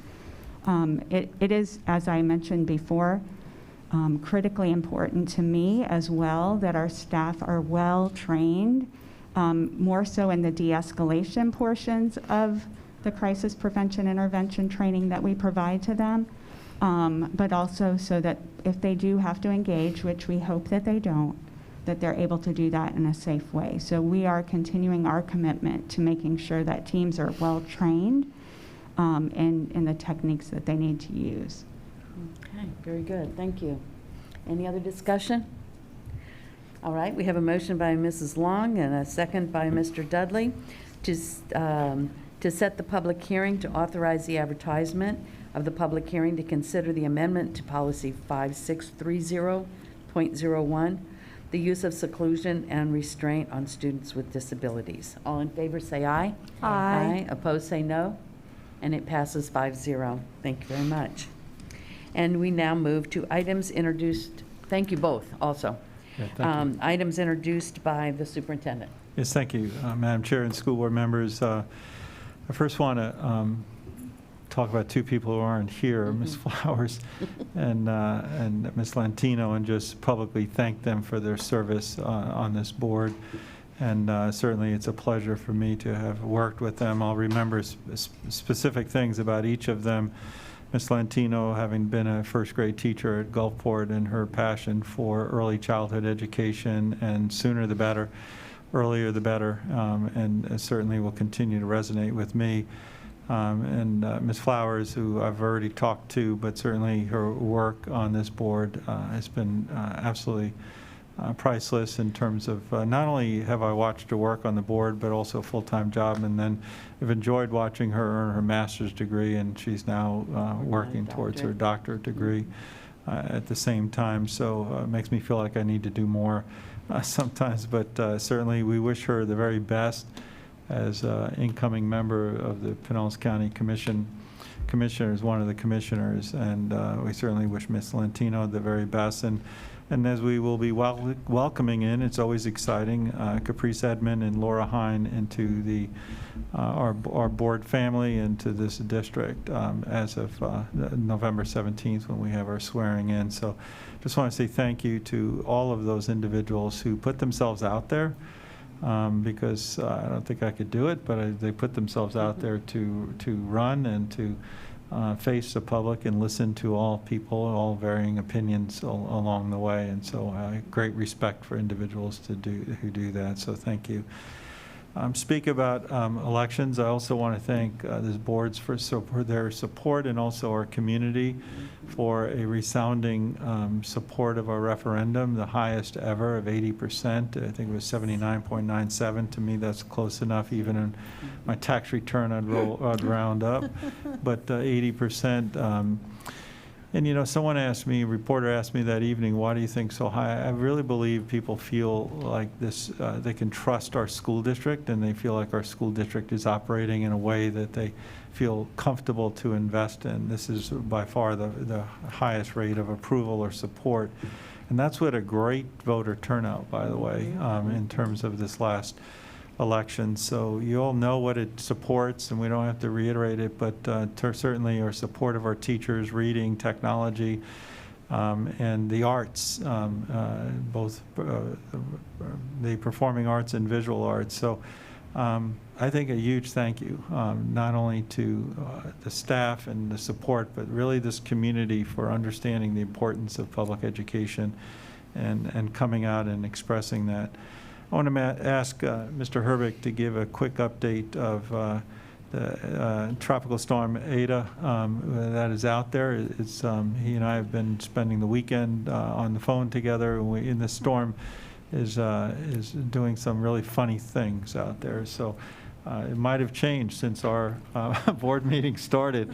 We'll wait and see. But Mr. Herbeck, I think it's looking better now than it was yesterday, but who knows? Go ahead. It has changed, and it continues to look okay. So we'll get that out of the way real quickly. But as Dr. Grego said, we've been watching Ada all weekend, as I'm sure you have as well. But yesterday morning, it did look a little imposing, I think, for our area. It looked like it could have been as much as a Category 1 hurricane impacting Tampa Bay directly, which obviously means that not only would we close schools, but we'd be called upon to open schools as hurricane shelters as well. So over the weekend, that's where most of our work was really focused on, is how was the storm going to impact us, and then would we be called upon to open storm shelters. So as we've shared with you in the past, but I think it's a good reminder for the public as well, is we work very closely with Pinellas County Emergency Management in these situations. Dr. Grego and I are both part of the executive policy group, which helps kind of frame and those decision-making points as to when we would open shelters. And we also work very closely with Emergency Management Shelter Task Force and their response operations group, which really coordinates police and fire efforts throughout the district with sheltering operations and other operations to keep the public safe. So with all that said, the 1 o'clock advisory, it just kind of popped up. The storm is now stationary. It is not expected to right now to grow into a Category 1 hurricane. It's heading, it looks like, toward the Alabama-Florida line there. It looks like in this case that, again, we will be all right, but we will continue to watch it as a stationary storm. It could go It could change path real quickly as soon as it starts making a move in one direction or another. But again, we will continue to work with emergency management and really get those kind of information from them, as well as the National Hurricane Center, or I should have said the National Weather Service, on the forecast of the storm. But as of right now, it looks like we should be fine with not having open shelters and continuing school. Any questions of Mr. Herbeck? We'll continue to monitor, obviously, the wind gust and others, but we stand ready to help and serve this community as we have in the past, and also for their advice in terms of whether it's safe to place our buses and children on the road. So we'll always err on the side of caution on that. So thank you, Mr. Herbeck. I want to end a few comments because I think it's important to kind of center back around children and our students. If you're available or you are around the Dunedin Fine Arts Center, 72 of our elementary school students are going to have their artwork displayed through December 11th. And it's a way of which our community always reaches out to our school district and says, we love your students, we love their work, and we want to show it off. So thank you to the Dunedin Fine Arts Center. Also, as was mentioned from the Seminole students, that the state championship swimming took place this past week, and we have several, as they were talking about the runner-ups, but we have had several state champions, both some winners from Countryside High School and from Osceola Fundamental High School, and individual medals, the 200 freestyle, 100 freestyle in Countryside, and the 1 meter diving in Osceola. And 3 relay teams, the girls 200 free relay, the girls 400, and the boys 400 from Countryside. So Countryside really had a very successful state championship swim meet, and we just want to say congratulations to our coaches and to our students. A difficult, challenging athletic fall, and Al Bennett has done a remarkable job being out day and night trying to monitor everything and yet trying to keep things moving. As he's done a great job. November 18th, I want to remind everyone, it might be easier than ever to participate in the Great American Teach-In because you can stay remote. And so if it was a challenge before, it might have just gotten easier to participate in it. And I want to thank all of our staff for not giving up on this day either. And if you do have a desire to participate, go to Strategic Partnerships webpage, and there's a sign-in with that, and you can select a school, and you could participate in it. Also want to express a thanks. We had a teacher just surprised the other day with a $1,000 check to Aaron Beasley, who's an ESE teacher at Sawgrass Lake Elementary School, for being selected to receive the $1,000 from Charles Ruttenberg Realty, 1 out of 100 nominations. And it's a philanthropic arm of the Ruttenberg Realty Cares. It's a real that they are donating over $20,000 to dedicated teachers. I truly believe through this pandemic, people are starting to truly appreciate the work of teachers, which is long overdue. And so just want to say thank you. Congratulations to Ms. Beasley, but also thank you to Charles Ruttenberg Realty, their philanthropic arm with that. And let me end with a story that continues to touch me, and that's of a young 4-year-old, Sean Walsh. Sean is a VPK student at a known elementary school and was born with a heart defect, and he's had 3 open heart surgeries to date. And about 2 weeks ago into the school, about 2 weeks into the school year, he went into heart failure and was taken to the hospital, and a donor heart miraculously became available, and he had a heart transplant surgery at Shands Hospital. And nearly the great thing about our school district is nearly the entire time he was in the hospital, Sean stayed connected with his class via My PCS Online. What other? But his teacher, Ms. Bryant and Julie Nybert, set up these laptops so that students can continue to engage with him and with Sean during these class activities. And we sent books and puzzles and other activities to Sean, get well cards, and meals, so his mother didn't have to worry about it. And we're happy to report that Sean is now back home and rejoining his class via MyPCS online, which is a great option. But I want to say thank you to Ann Welsh and for her staff for being and sharing, such a caring one student, but they're all important. And this is a trying time, but no matter what, you can never erase the element of care, and I hope that never diminishes. And in our district, it is alive and well. I can assure you that. Thank you. That concludes my comments. Very good. All right, items introduced by the school board attorney. I have nothing to report today. Thank you, Okay, ma'am. wonderful, thank you. And school board members. Do we have anybody who has, okay? Mrs. Long? Placed in front of you are the two FSBA proposals. One is for the state legislative platform, and one is for the federal. I will be voting Thursday for the board.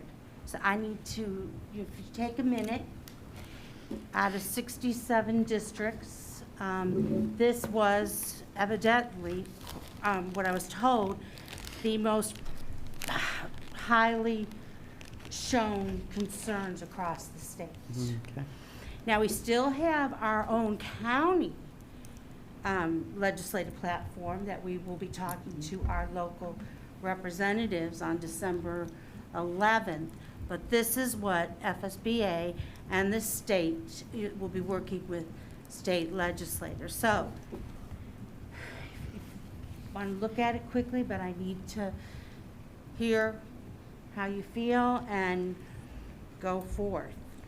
I think COVID is definitely, what we're hearing is that the impact of the illness and the money it cost, we're going to be at a deficit, and then the School Board Association is going to try to lower that as much as we can.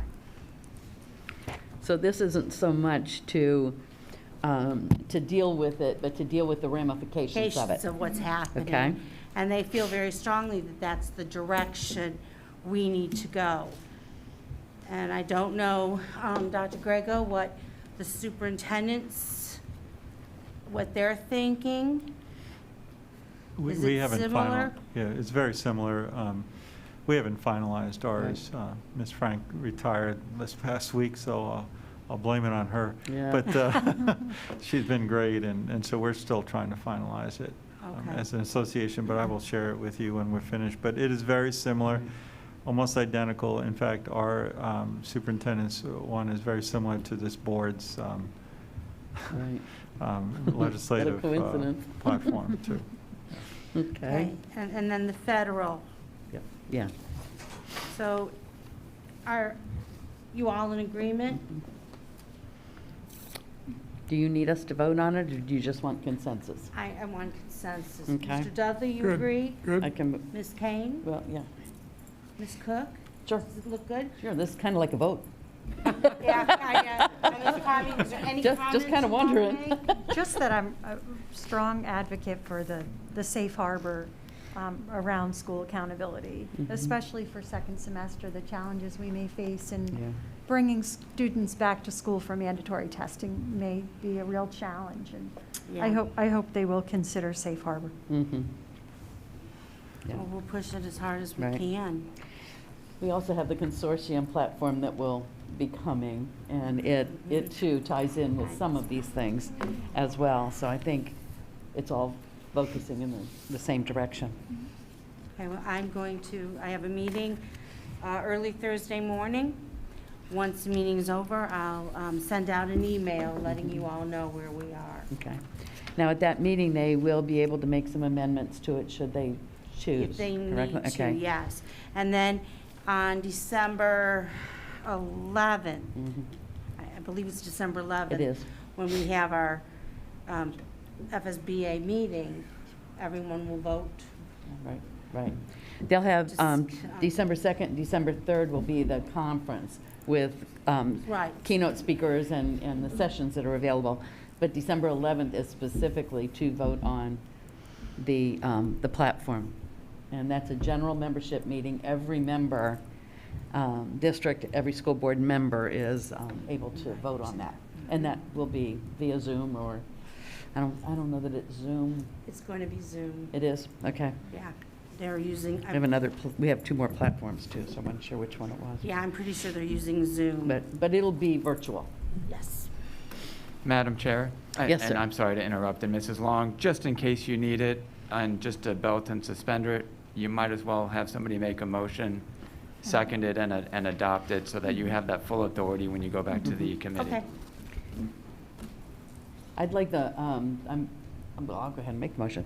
I'd like to make the motion that we approve, but also empower Eileen to make her decision as to whether or not to approve or support the amendments that may or may not be given. Second. Okay, so we have a motion and a second.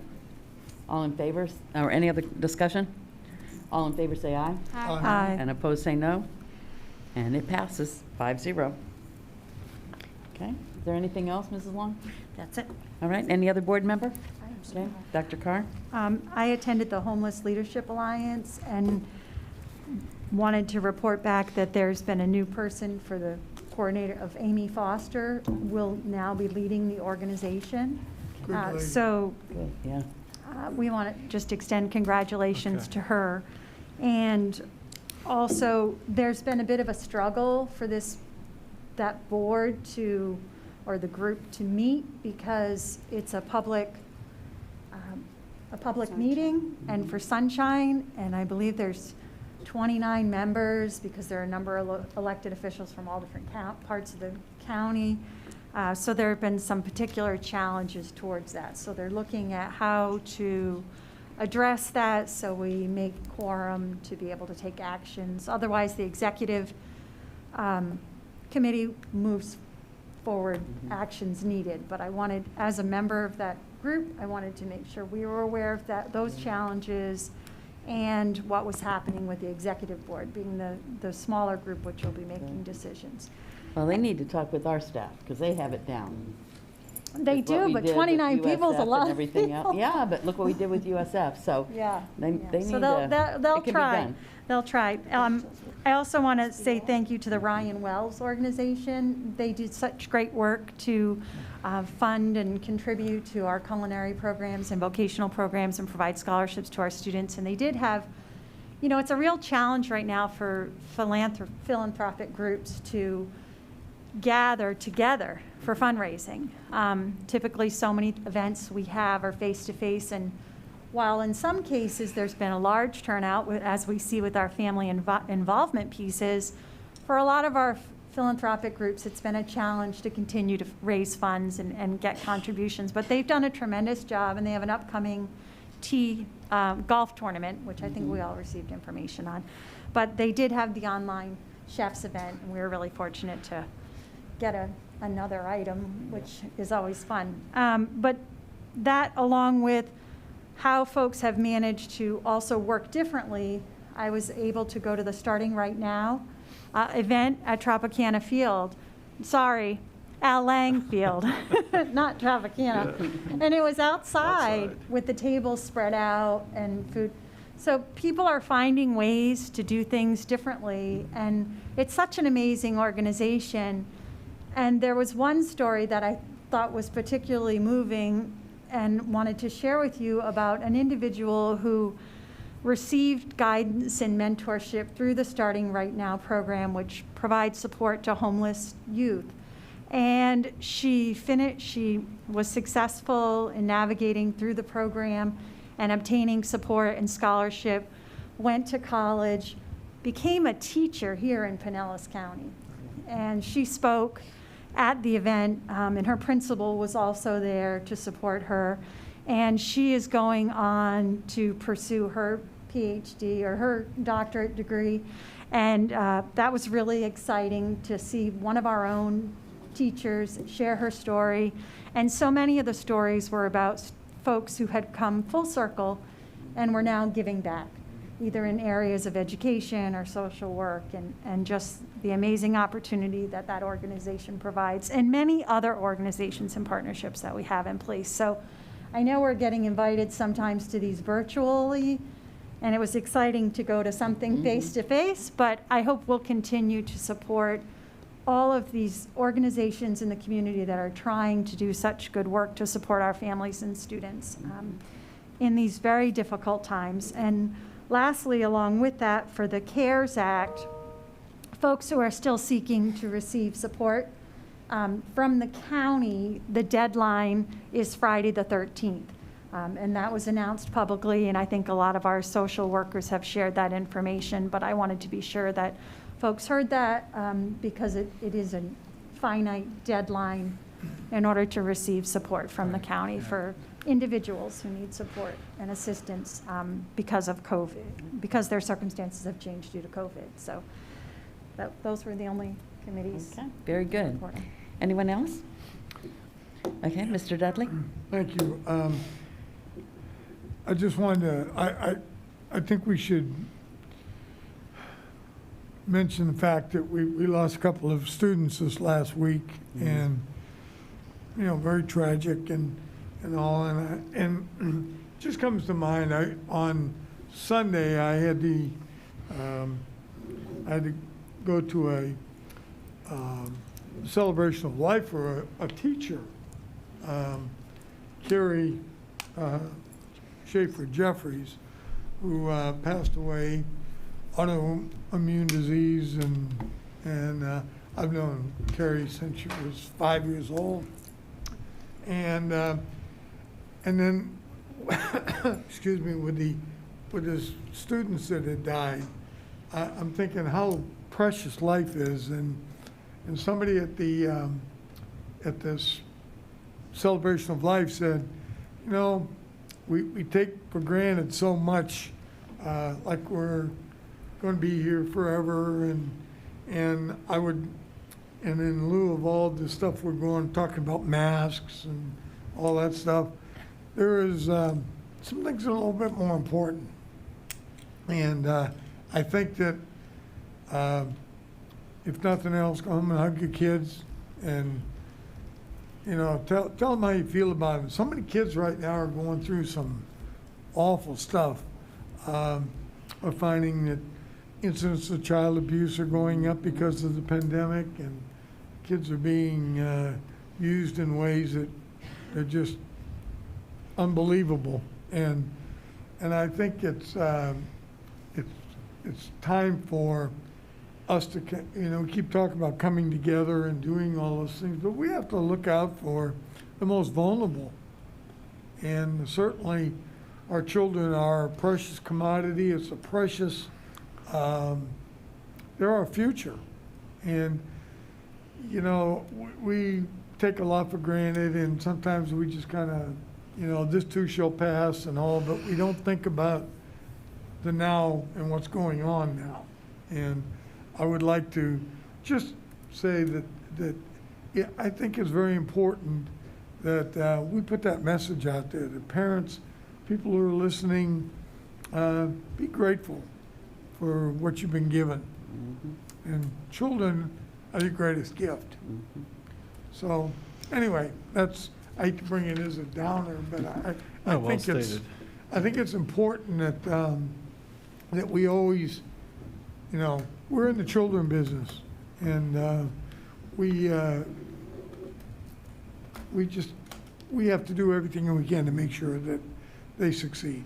And I think we try real hard, but it takes, you know, parents to do it, friends, relatives, and people who don't even know step up and help people, and particularly kids. And that's all. I just wanted to say it was pretty poignant.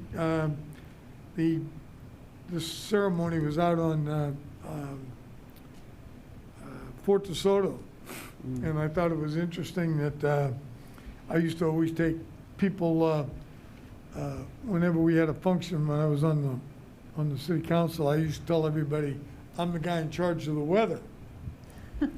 And of course, when I arrived, the first thing that happened, Mike Jeffries, who's the head of the Parks and Recreation for the city, he greeted me, that's Carrie's husband, and he greeted me, and I thought you were in charge of the weather, because it was very blustery, it was cloudy and all. Well, I said, well, you know, there's only so much a guy can do, and I said the best is yet to come, and I'll be darned. After they walked out through the flowers in the water, turned around, there was a full rainbow all the way over. And I said, I rest my case. So, anyway, that's all I have to say. Okay, very good. Anything? Okay. I'm going to echo what Dr. Grego said, probably on behalf of the entire board, of our gratitude to Ms. Long and to Ms. Flowers. We have a recognition for each of them, which will be delivered personally. Miss to Lantino. Did I say Long? Yes. I'm so sorry. I was looking at her and said it. Are you going somewhere? There you go. This is, I'm echoing on behalf of the board. You're always the last to know. Yes, right. I'm sorry.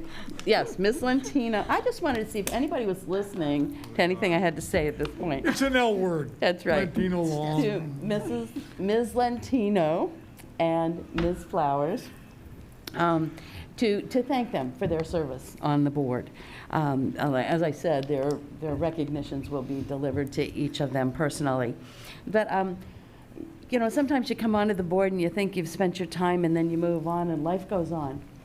Ms. Lentino has been very, very interested, and from the time she was campaigning, it was about early childhood and pre-K, and this is important. That's true. This is going to be on our legislative platform as we move forward. We're going to carry on her work.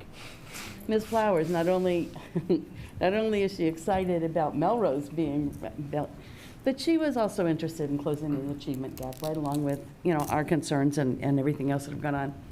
We're going to carry on their work. It's not as if the chapter has ended and they're gone. It is every board member adds to the flavor and to the color of Pinellas County Schools. And we will be recognizing and remembering them as we move forward with our early childhood initiatives and as we work to close the achievement gap, as well as all of the other things that that will come to mind as they go on. So I want to thank them both for their service, and again, we will be welcoming 2 new people that will add to another layer of Pinellas County School Board. So thank you, and I hope I spoke for everyone as we did that. So. With that, I think we will, I'll check my agenda to make sure I'm not jumping over something, but I believe this is time to adjourn. Requests, do we have any requests? Madam Chair, I had no board requests. There you go. Well, you got off easy today. All right, we'll do our board evaluation we'll find out whether you think you need one at the end of this. I think it's been a little crazy. But I will, at this point, adjourn the meeting. And then we will move to the public participation for those that are here to speak on information pertaining to the board, the district of the board. Board members and Dr. Business. Grego, we have one speaker today under general public comments, Nancy Velarde. Okay. Hello. Good afternoon and welcome. Good afternoon. I want to thank you for keeping the mask mandate in place for the time being, ensuring the precaution required when responsible for the lives of so many. Your teachers and staff are grateful for your protection for both themselves and the children they're educating under such difficult circumstances, especially since Pinellas County community spread is beginning to rise. This year has been unduly stressful for all involved, as you well know, complicating the COVID-19 concerns that began this school year and still persist with increasing student numbers is the issues of technology problems.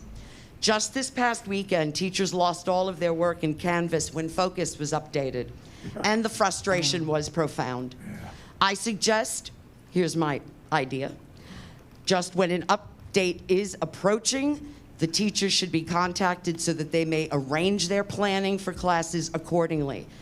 Despite the many times the district and PCTA have shown grace to teachers and reminded them that they're not required to work the entire weekend, they are bound and determined to be well prepared for their students.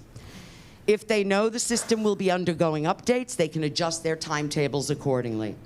An example of management and workforce cooperating to meet a single goal, efficiently preparing for and actively educating our students. PCTA has conducted another short climate survey to more accurately assess if and where problems may lie. I will send the results of the survey to each of you, as it is still ongoing.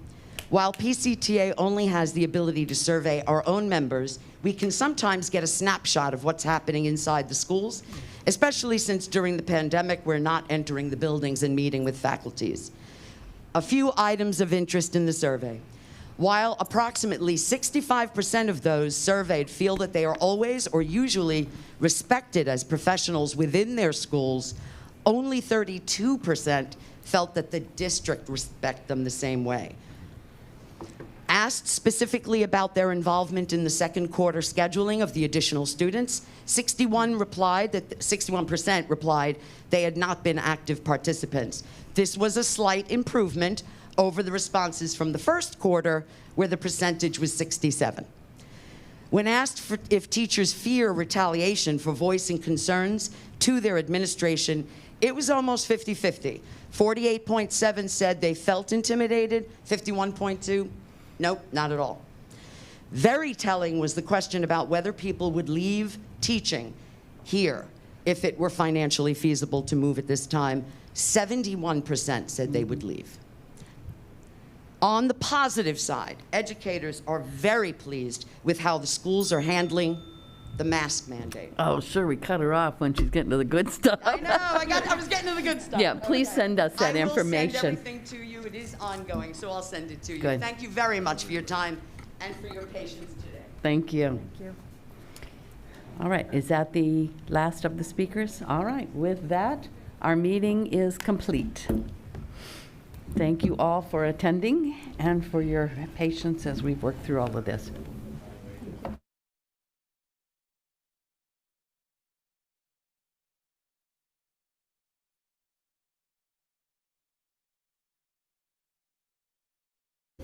Well, we can even. It was fine and dandy. Okay.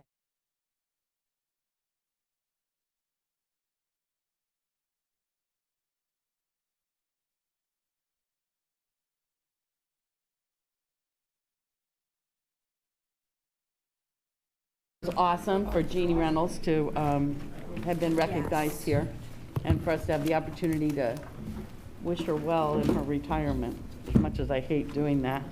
True. Anything else? Okay, that's it. Mike, can I ask